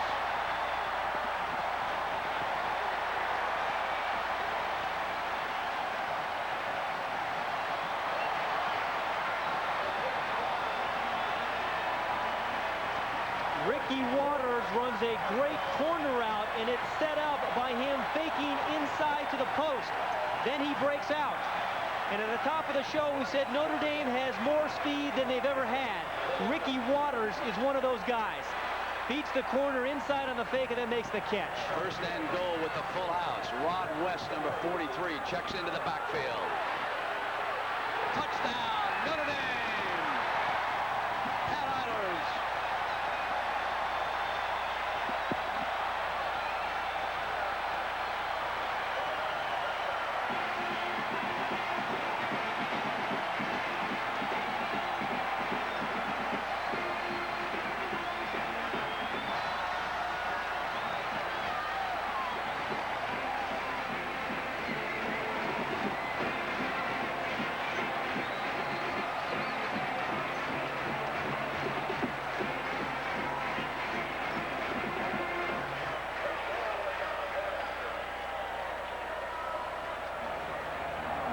Reggie Ho hammers it through. Pat Eilers' first touchdown. He transferred from Yale after his freshman year because he wanted to go somewhere where football was more important and still could get a good education. And he's a happy senior for the Irish. That's Pat Eilers. Nothing more important than that moment for Notre Dame as they regain the lead, 28-21. Notre Dame has gotten down inside the 5-yard line. They've run behind to the right side. Dean Brown's big block at tackle. Watch him as he buries Greg Mark and clears the hole there for Pat Eilers. Stays with his block, has very good foot position. See, he's right there with him the whole way. And Eilers sees the block, hugs it, cuts right inside of him. Pat, that is only the second rushing touchdown Miami has allowed this year. Both of them here this afternoon. Tony Rice took one in himself to put Notre Dame ahead 7-0. So they're up 28-21. Billy Hackett, number 18. And Randall Hill, one of the deep men. And again, because of the wind, they are standing at about the 10-yard line. The shadows start to lengthen here in South Bend. Now, Jimmy Johnson could afford that fake punt because of the strength of his football team. But by letting Notre Dame score, he has allowed the crowd to really get back in this one now. Miami must silence them first of all, and they can do that in moments.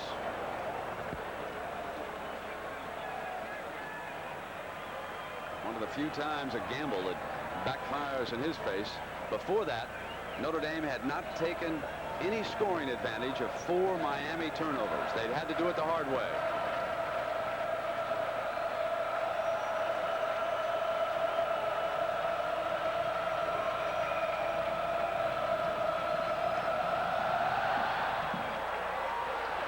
Short to Hill. He runs up near the 25-yard line. Big day tomorrow in the NFL. You take a look at all the games we've got. A total of 9. It's doubleheader Sunday. Now at 12:30 Eastern Time, we'll hear from Dick Butkus and also Mike Ditka. We'll have an interview with Iron Mike on what's up with the Chicago Bears.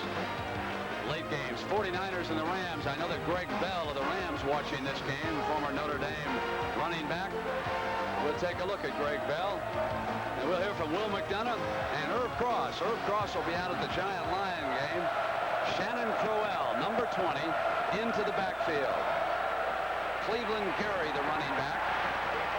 The Irish defense ready. And again, that nose man, Chris Zorich, came across with initial penetration. He's out of vocational high school, the same high school that produced Dick Butkus. And he's playing just like a Butkus right now. And Brent, what makes him unusual, talking about Chris Zorich, is his ability to be stout and stop the inside plays, but he has enough athletic ability to get to the outside of the defense and make some stops there as well. It's unusual for a nose tackle to be able to do both. Barry Panfill, shaken up, has to leave to the sideline. Number 68 goes over to Jimmy Johnson's sideline, so they make a substitution in the offensive line. Irish show that 5-man front. Stams is on the right. Walsh with time, complete. And into Notre Dame territory, Rob Chudzinski, is tight end who always seems to get open when they need a big play. There's 18 more yards. Of the total offense, We'll have Roger Riley check. I'd love to know, Cleveland Gary and Rob Chudzinski, the percentage of this offense that they have here this afternoon. Now with a first down at the Notre Dame 48-yard line.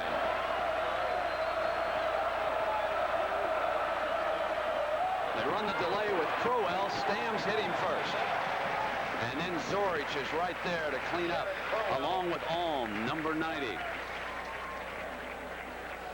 Frank Stamms again coming out, opening up the second half, playing well. See, he stays right at home. That's what you need to do as an outside linebacker when you're concerned about the draw play. He got some help inside from Jeff Alm, but he stayed right at home. Mirko Jurovic, number 74, is in that defensive line. Miami needs 8 yards on this second down. Bluff a blitz. Short drop.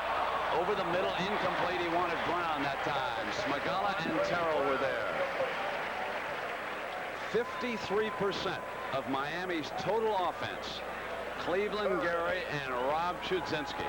Absolutely amazing. And Hanfield, a little bit of pain over there. Is it inside of his left leg? It appears to be down there, Pat. And he's been a member of this offensive line for Miami over the last 3 years and done a remarkable job. This offensive line, I think, is one of the best in the country. They have protected Steve Walsh and Vinny Testaverde before him better than just about anyone.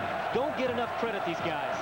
Darren Handy is the guard in there. Passing situation for the Hurricanes. They flood the right side. 3 out. Walsh with time, and he's got the first down. It's that man again, Cleveland Gary. First down at the Notre Dame 24-yard line.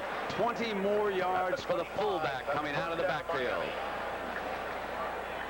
Cleveland Gary is hiding on the wing formation, the right bottom of the screen. But again, see, nobody bumps him as he comes off the line of scrimmage. He's got a free run right through the defense. You have to stop a guy, at least give him a jam close to the line of scrimmage if he's hurting you. He now has 9 catches, 113 yards. His hand is so large, he needed a 16.5 size ring. He's blocking for Crowell. Ooh, Crowell got hit hard by Terrell. Ball coming free on that far side, but he was down. Ooh, that was a big-time blow over there. Pat Terrell was the guy they were hoping were going to come up with a lot of big plays. He's right in the middle of your screen, number 15. And again, this is his first start of the season. He's got speed, and he's got the ability to put a hit on a running back. They called the ball down. It did come loose, but Miami still recovered it. One of those talented Florida athletes who got away from the state. Now second down and 9.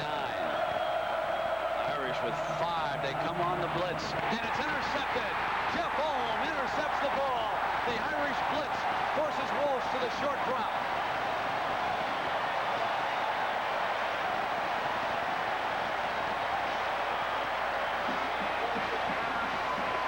There's the 5th Miami turnover, and Jeff Alm is 6'7". Barry Alvarez, the defensive coordinator, told us that because Steve Walsh takes such short drops, they felt their linemen could get their hands up and deflect balls and make plays like this. And when you have tall guys like Alm, who's 6'7", that's what happens. So the Canes were driving for a tying touchdown. Now Rice trying to reposition Eilers quickly over to the left side slot. And he runs Brooks, and Marks chases him back, and Brooks finds daylight. Brooks explodes to the 47, individual athletic ability, 22 yards, as he was cut off by Greg Mark. And again, Brent, another example of a different type of athlete at Notre Dame that wasn't there a few years ago in the route. Tony Brooks sees everything shut down. Greg Mark makes a great play, forces it back inside, but gets no help because everybody had overrun the play, and Brooks is up the field for a big gain. Now, Robert Bailey checks into that defensive secondary for Miami on a first down. And here he comes again. Brooks on the cutback, and Curry wraps him up. Bernard Clark forced him in, and Curry made the tackle for the Hurricanes. What Notre Dame has is a nice mixture of running backs. Tony Brooks can give you a big play. He's a good outside runner with speed. Mark Green, very strong from tackle to tackle. Good inside runner. Jimmy Jones now out of the game. Maryland and Curry are the defensive tackles. Mark and Hawkins the ends. Rice to throw on 2nd and 8. Right down the middle to his tight end, complete. The big fella, Derek Brown.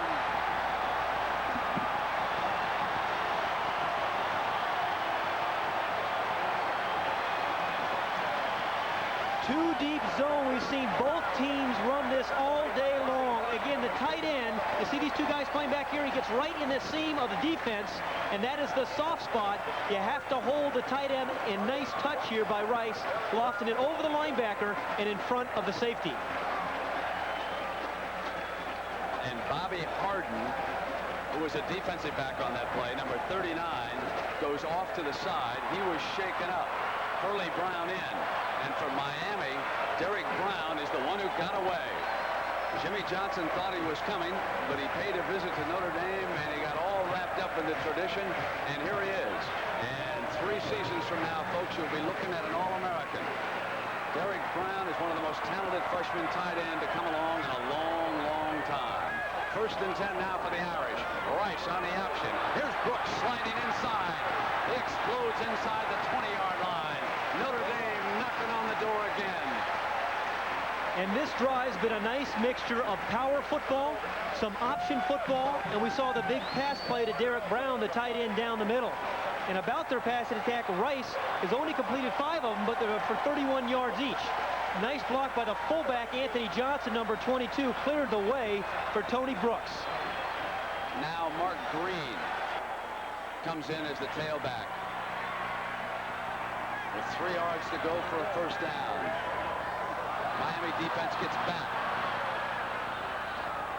Here's the pitch now to Green. Johnson leading him. Mark was there. He pulls away from Mark, but he did not get the 1st down.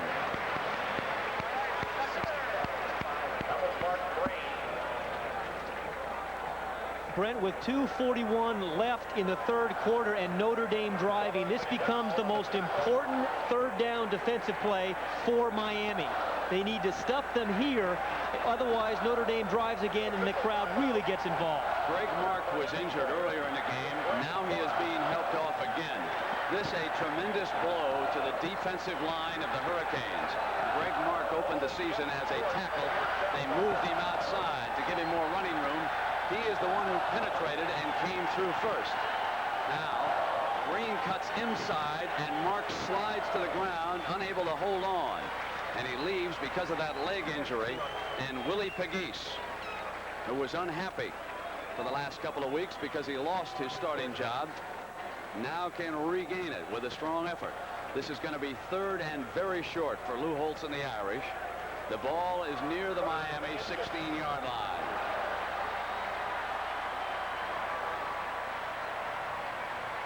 They show that full house. Now they switch quickly out of it. They put Eilers on the other side. Johnson for the 1st down. There's a penalty flag down. Penalty marker down.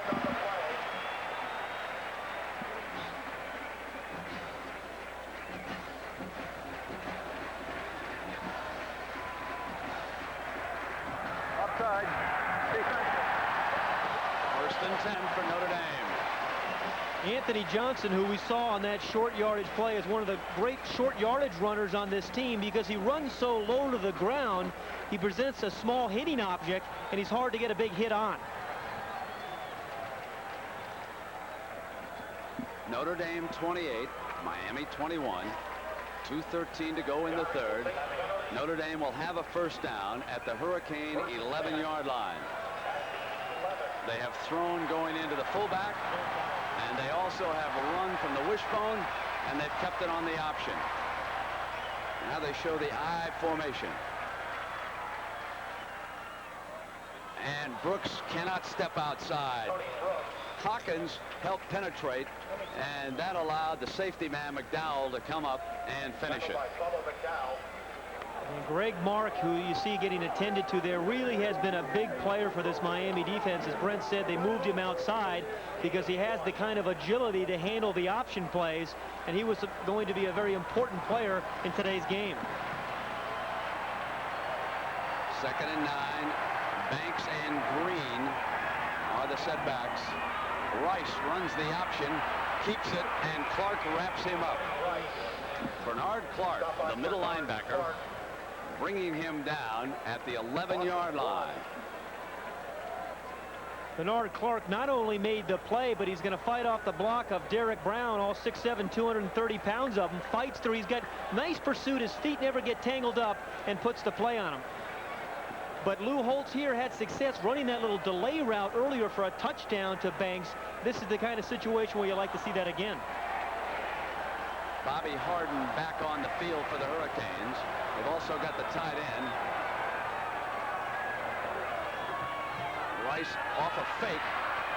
Goes, and it's deflected, incomplete. They wanted Waters, who was alone, and Tony threw to the left of him. He had him open momentarily, and that allowed the defensive back, Donald Ellis, to come over quickly. And Ricky Waters, number 12, was wide open right in the back of the corner, but he underthrew it. The ball was way high, but Waters was wide open on the inside. So it's Reggie Ho time for the Irish. This a 27-yarder. Notre Dame had one blocked, but that was Billy Hackett attempting that one. 37 seconds in the third period. Miami with tremendous kick blocking ability. And this one on the money. It's a 10-point Notre Dame lead.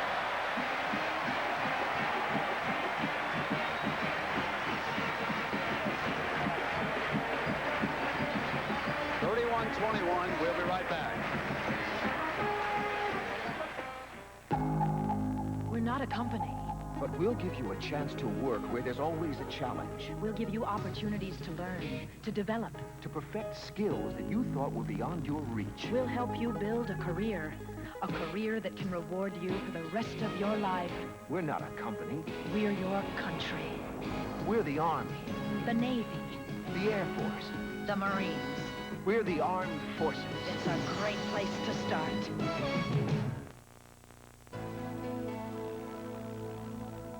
Regardless of where you're going or when you're going, chances are you'll come across a place like this. And that's good, because this is the place that brings you high detergent, super clean, unleaded gasolines with cash or credit at the same low price. The place that not only has good things for your car, but a little something extra for you. How can you not fall in love with... And the news on Harden and Panfield is fine, but Greg Mark, you can see him along the sideline, defensive lineman. His ankle is wrapped in ice. It's questionable whether he'll be back or not. Now back to you, Brent. All right, John, and they certainly would miss that defensive end. He's been a standout player for this defense. So there's the score by quarters. Still 37 seconds left here in number third. I'll tell you what might have been the most important moment of the afternoon. When Notre Dame won the toss and deferred. They're going to have the win at their back for the fourth quarter. Why, the return men for the Hurricanes right now are standing up on the 15-yard line. And so they kick it on the ground. And this is Randall Hill racing to the right side.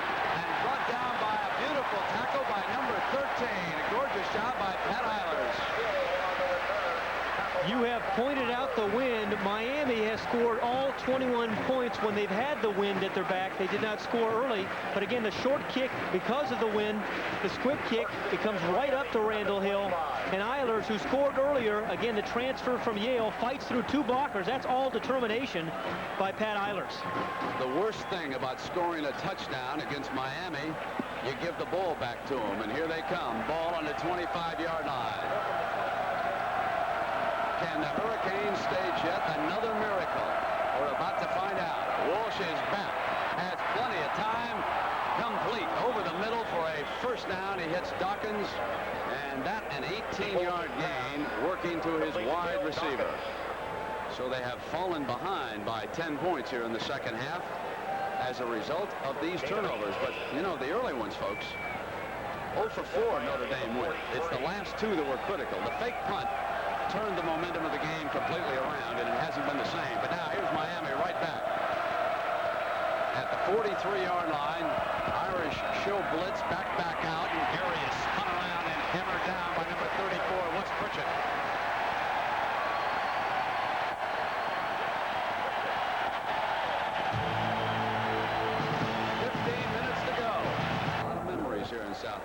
see that little opening there up there next to fourth quarter? Frank Leahy used to hide an assistant coach up there, right there with binoculars. He'd run down at the intermission and tell him about the line spacings. The Irish did that? I imagine the ghost of Frank is very much with us here this afternoon. Now Walsh pulls out. With time, throws complete to his tight end, Chudzinski, on the far side before he is forced out of bounds. And on the sideline,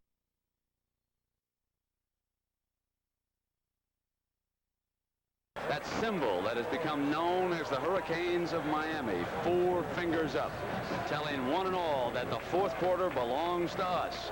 And remember, at Ann Arbor, 5.5 minutes to go, they trailed the Wolverines 30-14 without using a single timeout. They came back to beat Michigan 31-30. Now they trail Notre Dame by 10, and they're driving. With a first down, Walsh changing the play at the line of scrimmage against this Irish ever-changing defense. Stonebreaker picked up on the blitz. The throw, and it is complete on the far side. A fabulous catch over there by Brown, who was under enormous pressure and held on. And that was beautifully timed by Walsh. Again, you don't need to have Terry Bradshaw's arm if you can throw the ball on time. And that's just what happened. Brown ran the out pattern against the soft coverage, and the ball was right there on time. Now a 1st and 10 for the Canes at the Notre Dame 24-yard line. Gary and Crowell are the setbacks. Off a fake to Crowell. Buys time. Complete over the middle to Gary, and Gary's inside the 10-yard line. 15 more yards for that combination. Walsh to his fullback, and not much pressure on Walsh during this drive.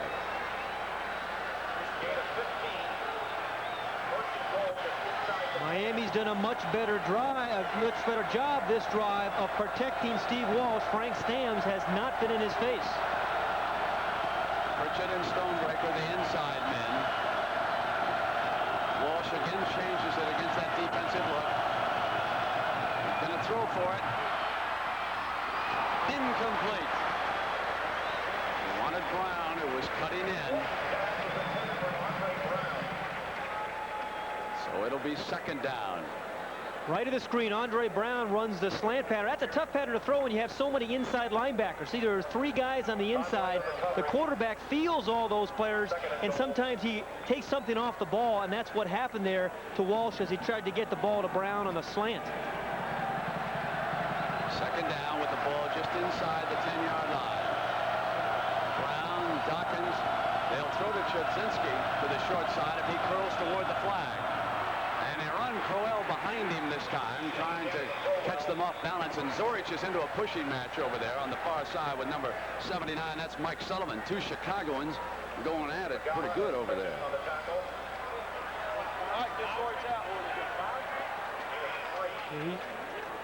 Brian Flannery substitutes for the Irish, and Zorich will come out right now. 3rd down. The ball is at the Notre Dame 6-yard line. And the defensive coaches on their sidelines are telling the Irish defenders, get those hands up again and tip into the ball. Walsh changing the play, using the hand signals, has a slot to the right. Under pressure this time, throws incomplete, and Brown was down in the end zone. He and Light had collided. And the field goal unit trots onto the field for Jimmy Johnson.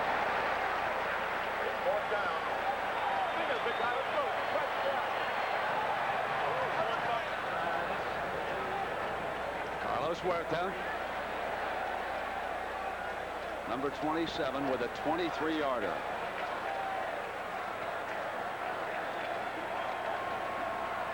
Kirk Sandifer, number 12, backup quarterback, will put it down.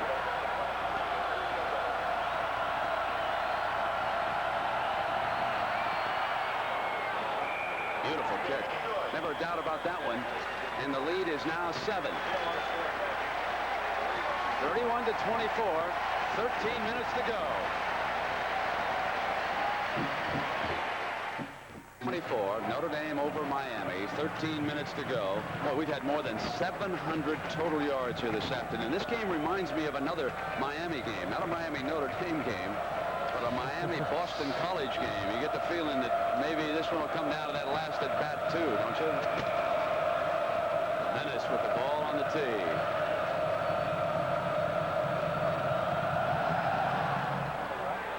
Short kick into the wind.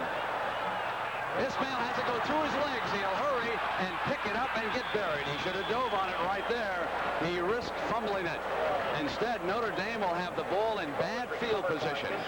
And that's near the 10-yard line. And that's a big difference because they should have had this ball up near the 40-yard line. But again, the wind is playing tricks with the ball.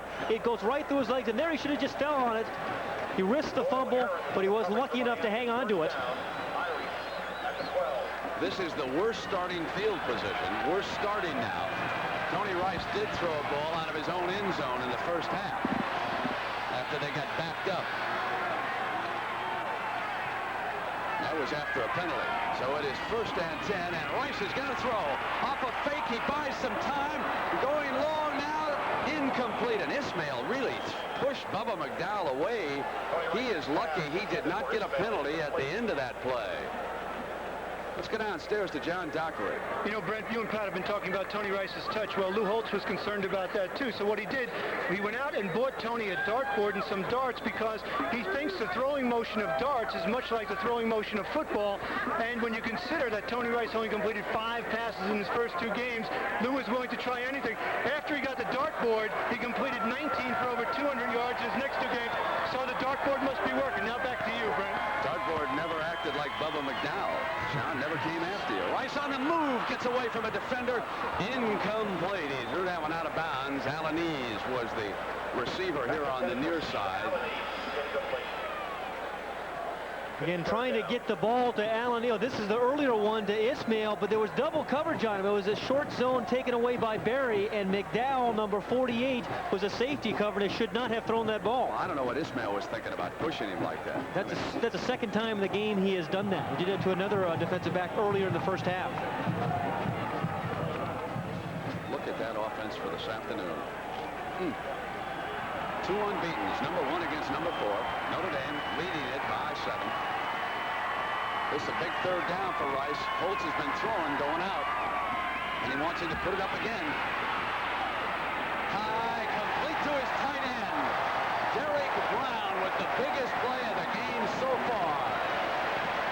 19 yards, and the Irish alive on a big 3rd down pass. And how about Tony Rice? When a year ago, Derek Brown was a high school player recruited by Miami, and in this game, the Notre Dame game, he was in Miami sideline and locker room being recruited. But he came to Notre Dame. He ran a beautiful out route that time. He stretched the defense, broke out, well-timed. The play the Irish saved for the second half. They did not show Derek Brown in the first half. Good offensive strategists always keep something in their hip pocket for that second half. It separates winning from losing. And Derek Brown has made 2 huge plays. Now there was confusion down in the middle, so Rice took the ball and jumped ahead. I don't see a penalty flag down there just yet. We're talking more about Derek Brown, Brent. Most high school All-Americans who are highly recruited and heralded, oftentimes they don't make the adjustment well when they get to the college campus. But Derek Brown is everything that Lou Holtz thought he was when he recruited him. There must have been confusion there on the snap, and Rice just made the most of it. 2nd down and 8 yards to go now against the Miami defense. And Mark is back on the field, number 94. Here comes the blitz. It is Shannon.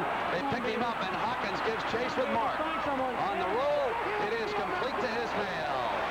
And he is hammered by Curry, a defensive lineman who got back short of the 1st down. Watch Greg Mark working off a bum ankle, number 94. He's at the right of the screen, fighting through Tony Brooks's block. And he is really hurting, yet this is such an important game, and he gets whacked right there, Ismail. But again, the athletic ability of Tony Rice made that play happen. Puts him in a 3rd and very short. So they'll show that full house look as West, 43, comes on in as a blocker for them. Big one. Rice keeps it. Now he pitches. It's on the ground. Loose ball picked up by Notre Dame. And Brooks is brought down. Oh, a dangerous moment there. But the Irish will be forced to punt. That's why they call it the luck of the Irish, because that ball could have gone anywhere. Again, Tony Rice makes the pitch. It's a little bit out in front of Ricky Waters. Oftentimes that happens to a quarterback when he has to throw it to his left with his left hand. They usually aren't as proficient. But Tony Brooks is there to make the lucky recovery. Now that 10-man rush against Jim Sexton. They will come again. Gets it off. Drives Spencer back inside the 35-yard line. And Spencer is down at the 46-yard line. Steve Walsh, again, you can see how accurate he has been. He has thrown it well on each down, both short and long, and he has thrown it to 6 different receivers today.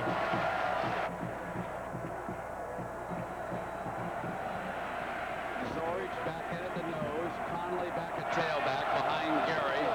Now Walsh on first down is going to put it up again. Drops it off inside to Conley, and he gets a first down. 11-yard gain, Walsh to Conley. Man, they're into Notre Dame territory to the 43-yard line. You know, Brandon, as I watched Steve Walsh today, it's amazing again, another Catholic quarterback got away. Steve Walsh, Vinny Testaverde, Bernie Kosar, and Jim Kelly were all Catholics and all chose to go to Miami. Stonebreaker shows that blitz, backs off. Now Bolkar moves up. Walsh with the adjustment. And Conley and Stonebreaker brings him down on the near side. So the Notre Dame linebackers get the job done that time. Stopping Miami on first down, and it'll be 2nd and 11. If you're thinking what Miami might do if they score the touchdown, Jimmy Johnson is committed into going to 2 if time is running out. But still with 9:30, if they score quickly, he'll probably kick the extra point. Gary is on the wing. Chudzinski set there along with him. They split the 2 out. They go to Chudzinski, and Zorich, the nose man, leads the defense. It will leave Miami in a 3rd and long, however, and that's the best defense that Notre Dame has shown yet against Gary over on a wing, and they bring the tight end right with him on that side and try to split open the defense.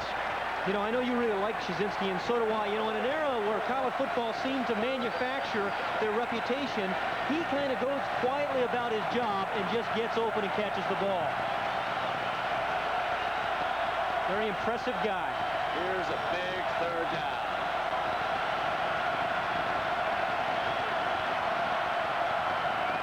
Notre Dame jumped across. Let's see if they were pulled.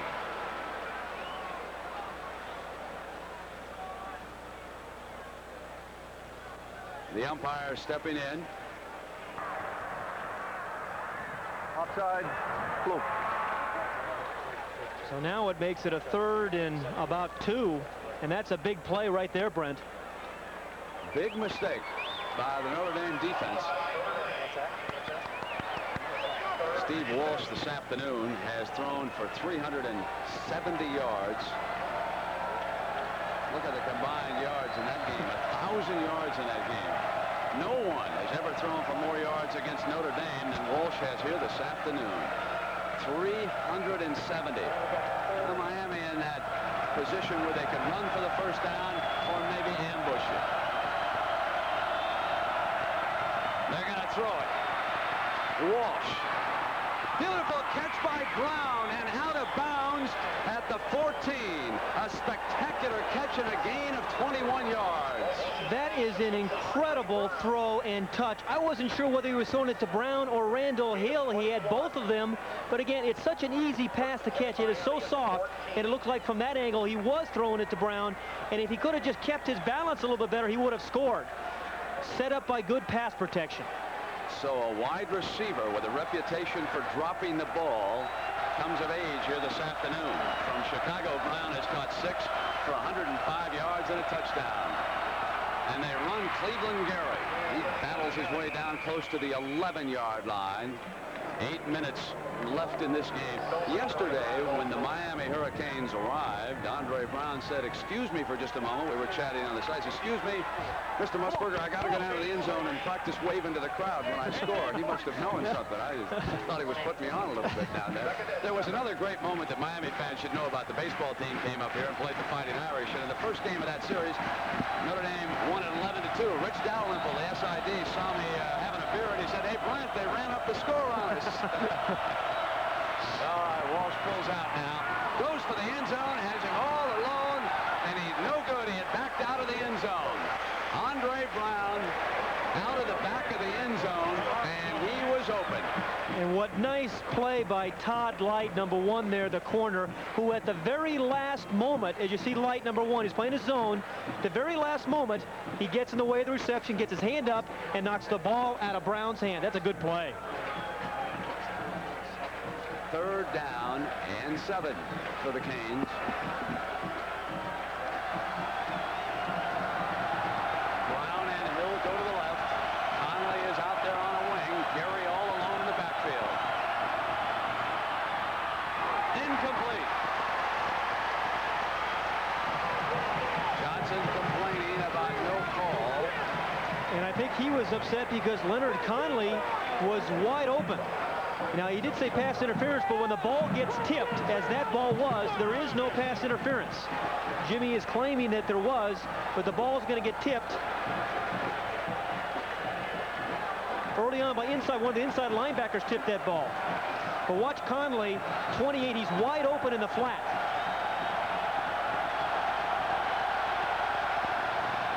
Fourth down and everything.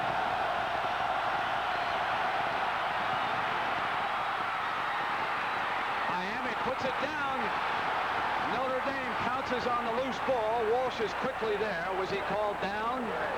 Notre Dame ball. They have fumbled at the 1-yard line. Jimmy Johnson furious. Mike Stonebreaker has just recovered the biggest fumble of the season for the Fighting Irish. Jimmy doesn't believe it. He thought the receiver, Cleveland Gary, was down. Again, this is 4th and 7. There is no such thing as long yardage for this team. There's everything riding on this pass. The ball is caught there. He has possession. And the ball came loose before he went down. That's a good call by the official. And this recovery there by Stonebreaker. You're going to see the ball come out of his hands. You talk about luck or whatever. The ball bouncing back out of the end zone, recovered on the 1. If they could have recovered it in the end zone, they'd have had it out on the 20. Instead, they are buried back here, and quickly they throw it to Ismail. And Ismail comes out to the 10. There's a penalty marker down. It was thrown as the last tackler jumped in.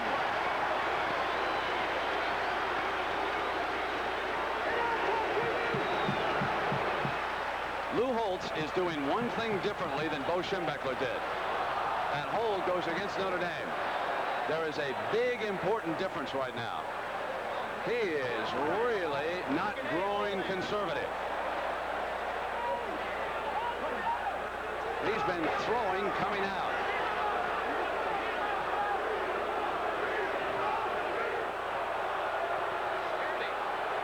Now the flag was thrown Offense after the completion, right? First down. First down from there. And it was a nice selection of passes. If you're going to throw it out of the end zone, that's the kind of pass you want. A nice, safe, quick screen out to a guy with speed like Ismail. You know what that reminded me of? That great Sugar Bowl game between Notre Dame and Alabama when Ara Parsegan threw the ball to the tight end coming out. This one not nearly as successful, but the penalty came. And Jimmy still trying to talk to the official. Just furious on that far side right now about this turn of events here. Plenty of time left in the game. 6:40 to go. And they run that sprint draw package with Brooks out to the 5-yard line. Shannon mixing up down in the middle. And again, with 6:28, this next 2 downs for this Miami defense will determine, I think, how if they're going to maintain that #1 ranking. These become the critical downs for this Miami defense. Anthony Johnson replaces Banks. This is a second down. The Irish must get to the 11, so they have 5 yards to go here. Crum is now playing linebacker. They run Brooks wide. He cuts up, stayed on his feet long enough, and a Notre Dame first down. 11 yards on that play. And one back cleared the way for the other. Anthony Johnson, the fullback, threw a key block that allowed Tony Brooks to find the seam in the first down. Johnson's the fullback, number 22. Watch as he kicks the defensive linebacker Shannon out. Brooks hugs that block, cuts inside, and that's a big first down for the Irish. 5.5 minutes to go.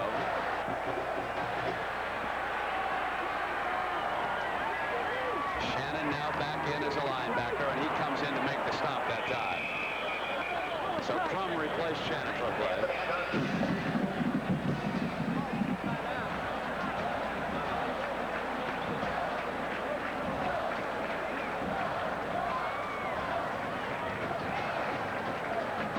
Lou continuing to call the plays for the Fighting Irish, as he has done all game long,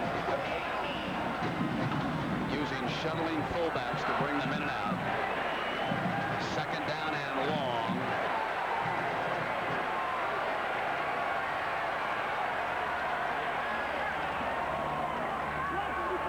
Rice on the roll, under pressure, incomplete. Threw a one-hopper that time. And number 67 on the Miami defense that time, Russell Maryland, was applying pressure. Forced him to hurry, or he might have hit the open man. Ricky Waters was the intended receiver, and it was Maryland who exerted force. Think about Russell Maryland. He's only 6'1" and 275 pounds, but he's got a dancer's feet. He's very, very quick and built and gets very good leverage and can get upfield. Now another big play for Tony Rice. Over 800 total yards. Here's the third down. 9 yards for the first down. Miami presses with its defense, and Rice could not get free, and it was Maryland tripping him up that time. That was the right call for that defense.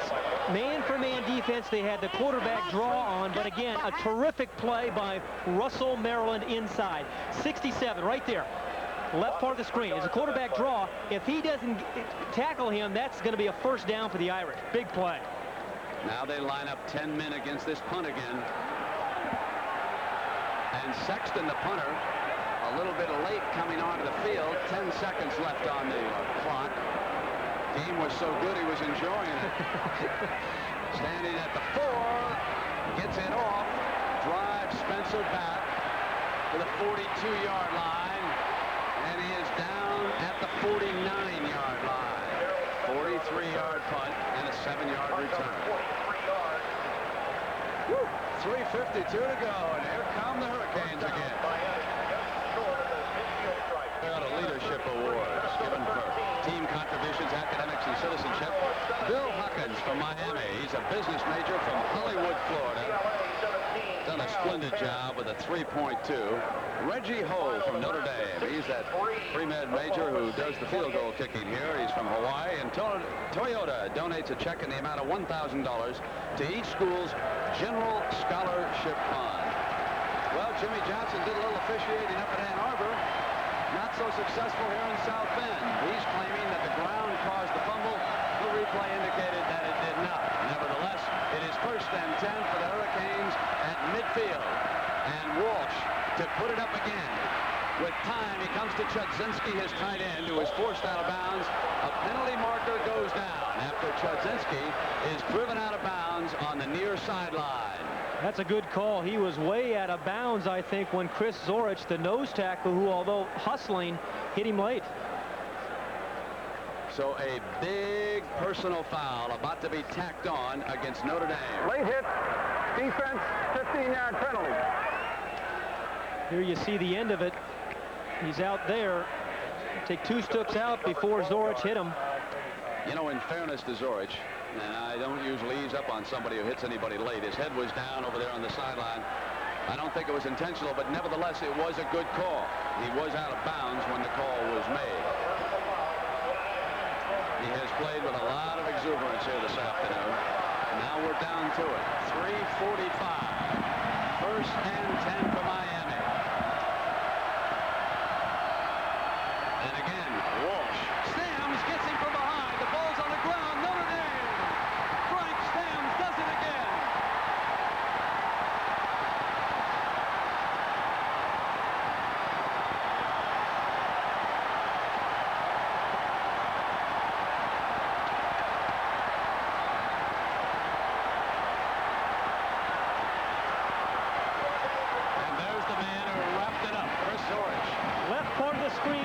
Comes screaming off the corner. Beat his man quick. Again, Walsh can't see him. And Zorich, number 50, is there to make the recovery. That's great team defense. Now it belongs to Tony Rice. The Irish are 3:30 away from an enormous upset. But they must have first downs. Miami, the most dangerous team in the college game with time running down. They'll run Brooks, and Bernard Clark chases him down. The middle linebacker with a big play for the Canes. Miami has all 3 of its timeouts remaining. He looks woozy. Well, he does not get hit or touched much, but you can see he's got the bandage on the chin. He took a shot in the first half. He's had more pressure than he's ever had. This has been a war here this afternoon in South Bend. Second down and 15. And timeout is being called. They were substituting linemen. And they got on the field late with Tim Grunhard, who had just come on the field, injury and all. And now Rice will go over and talk to Holtz. 3 minutes, and we'll be right back. Here's the controversial moment that Jimmy Johnson was complaining about. Cleveland Gary coming out of the backfield. Now watch Streeter. Number 27, he delivers the blow for Notre Dame at the 1. Ball coming free, bounces loose, and is recovered at the 1-yard line. Now the next possession, Miami again coming back, and Frank Stamms out of Akron turns the corner, comes from behind, forces the fumble, and Chris Zorich recovers it for Notre Dame. Now they have a 2nd and 15. Pat, what about that play down by the goal line? And Gary did not have possession. That's what was happening. He was bobbling the ball. That's why it was a fumble and not the touchdown. And the official made the right call. Now Notre Dame with the full house. They substituted the injured guard. And Rice running the ball, wrapped up by Hawkins, who gets across. And Miami with all 3 timeouts remaining and plenty of time in this game. Wouldn't it be something if it came down to the 2-point conversion? Just might happen. Remarkable. Miami came into the game with 14 turnovers. Today, they have had 7. Largely the result of Frank Stamms putting pressure on Steve Walsh. 3rd and 17. Pat, what would you call here? Would you be conservative or would you go long now? I think you take a shot. You have one-on-one coverage down with Ismail. If they can't catch it, you don't worry about it. You punt the ball away, but throw the ball downfield. They got Robert Bailey one-on-one on Ismail. Rice is hit, though, and he cannot get it away. As Shannon comes in, forces the fumble. Miami's ball inside the 15-yard line. Again, it is Greg Mark who made another great play. The guy with the bum ankle puts the pressure on Tony Rice. Far right of the screen, Greg Mark. Again, right in here, these 2 guys come in and put the pressure on Tony Rice. Again, Lou Holtz is figuring he's going to get this ball off, and it's going to be a safe deep pass. That's Shannon, number 22, who really put the stop on him, and Mark, who made the recovery. Right now, Miami loves to throw on first down. Going in after a turnover. Let's see what they come up with. They're going to run Crowell. He broke a tackle, battled his way to the 11-yard line that time. And that was Conley. That was Conley. Check that, number 28. Again, this is the area of the field. If you have a tight end who is effective like Chazinski is, you can do all kinds of business in the middle of the defense. Now it is 2nd down. Gary is out on the wing right behind Chudzinski. Brown is over here on the right. He throws complete to Gary, and Gary is wrapped up immediately by Streeter.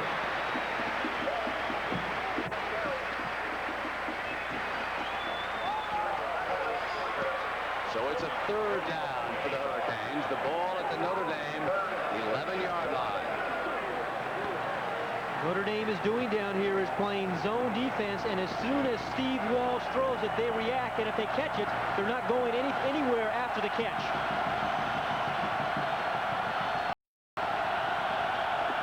Walsh changing the play. Over the middle, incomplete.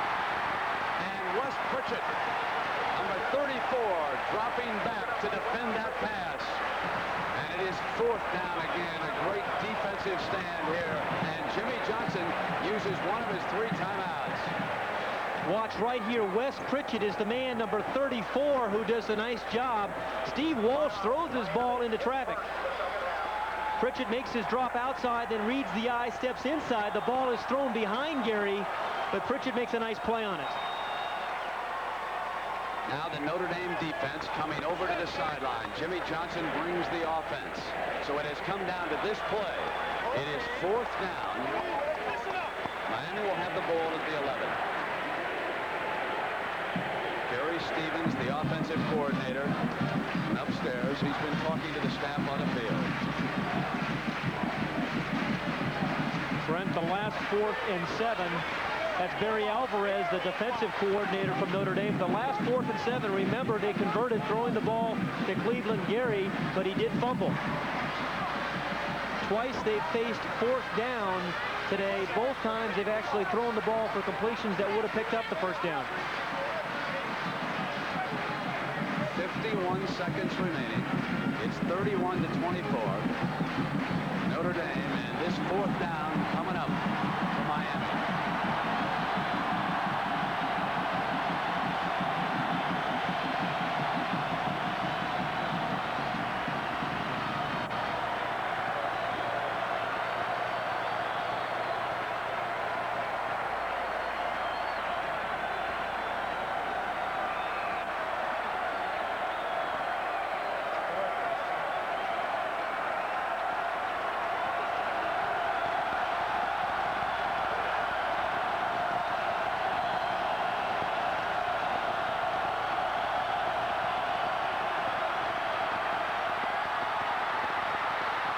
Something. Touchdown, Andre Brown. Now they'll go for 2, I believe. Jimmy will use a timeout. It's 31-30 at 45 seconds. There is such confidence on this entire Miami team, no matter what the circumstances. 4th and 7 is like 1st and 10 for them. It does not faze them. The 3rd time they've had the situation, the 3rd time they've converted. A beautiful lob throw and a great adjustment by Andre Brown, who comes back and makes the catch. Andre Brown, who caught some passes over the middle. Watch as he sells Todd Light on the inside move, and the post pattern breaks back out to the corner. This was set up earlier when Andre Brown caught the inside routes. Todd Light bites on it. He breaks out and then makes a great adjustment. Miami must decide what kind of a two-point play to use. They use a play commonly referred to by everyone except an official as a pick play. A flood, as they call it.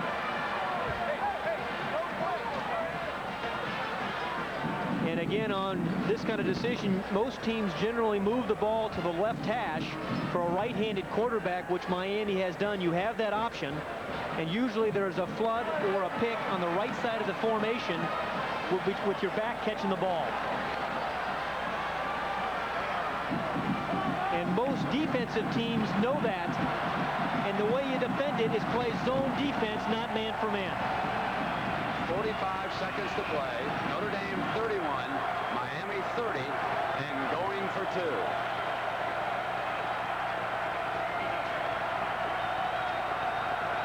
Brown and Dawkins to the right.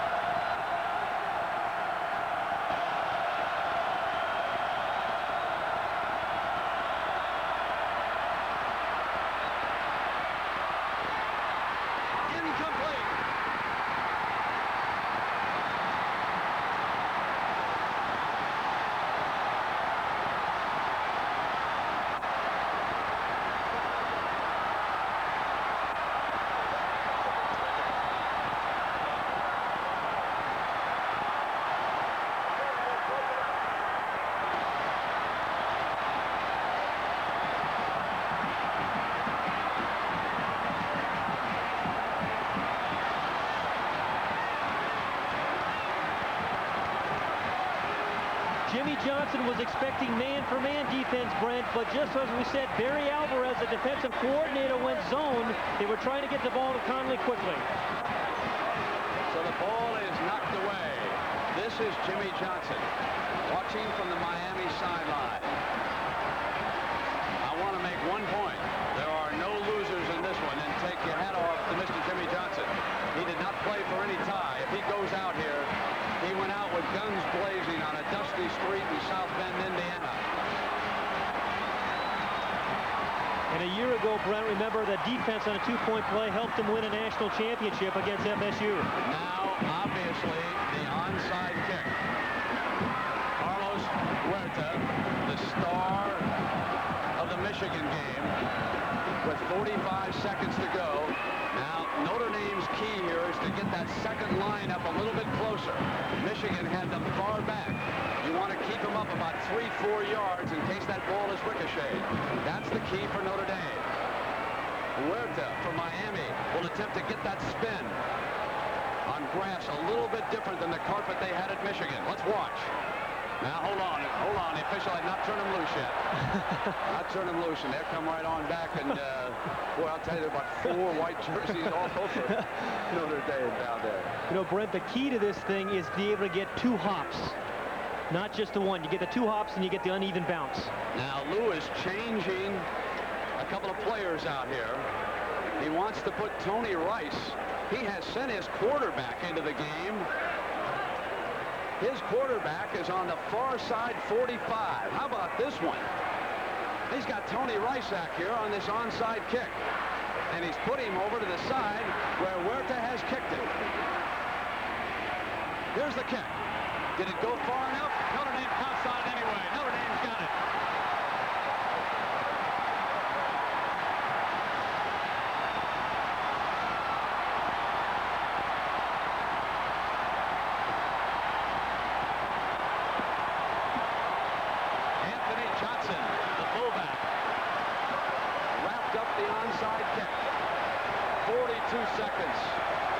And this is one of the scariest things when you're standing over there and you know the ball's coming to you. But he didn't wait for it. He went after it and got it, and that was the difference. The ball didn't take the big hop that Huerta was expecting. The Echoes are awake this afternoon.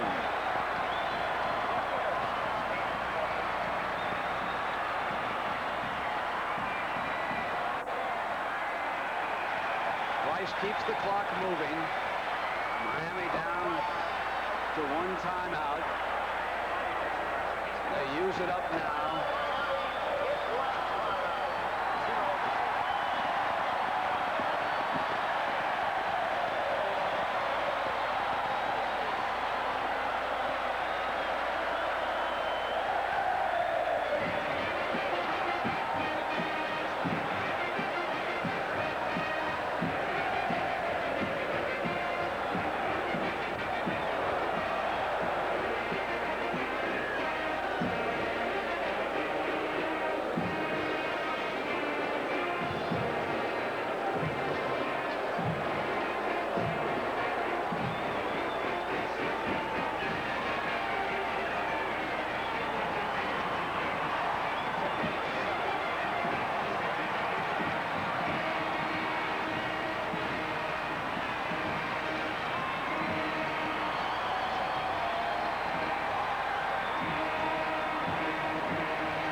Rice will just kneel down now as the clock continues to tick away the seconds.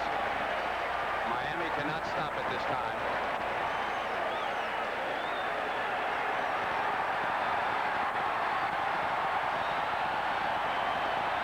This place about to explode. Notre Dame's biggest upset since they ended the Oklahoma streak.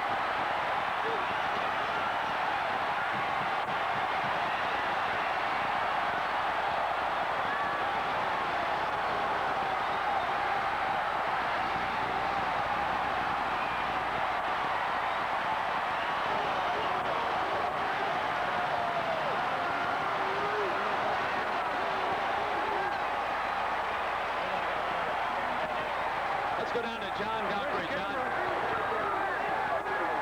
Lou, biggest upset in 30 years, biggest upset of your career. Well, I don't look on it that way. This was won by the Notre Dame Spirit. This game was won by the Notre Dame Spirit. You owe it to the student body, to everybody who's been here at Notre Dame. It's the Spirit that did it.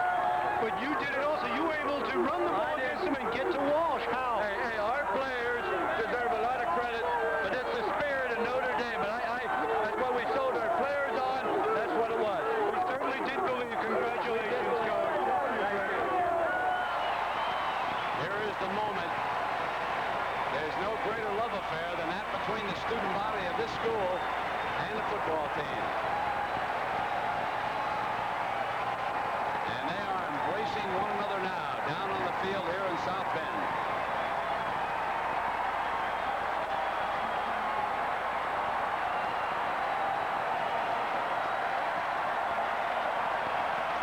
Got your money's worth, didn't you?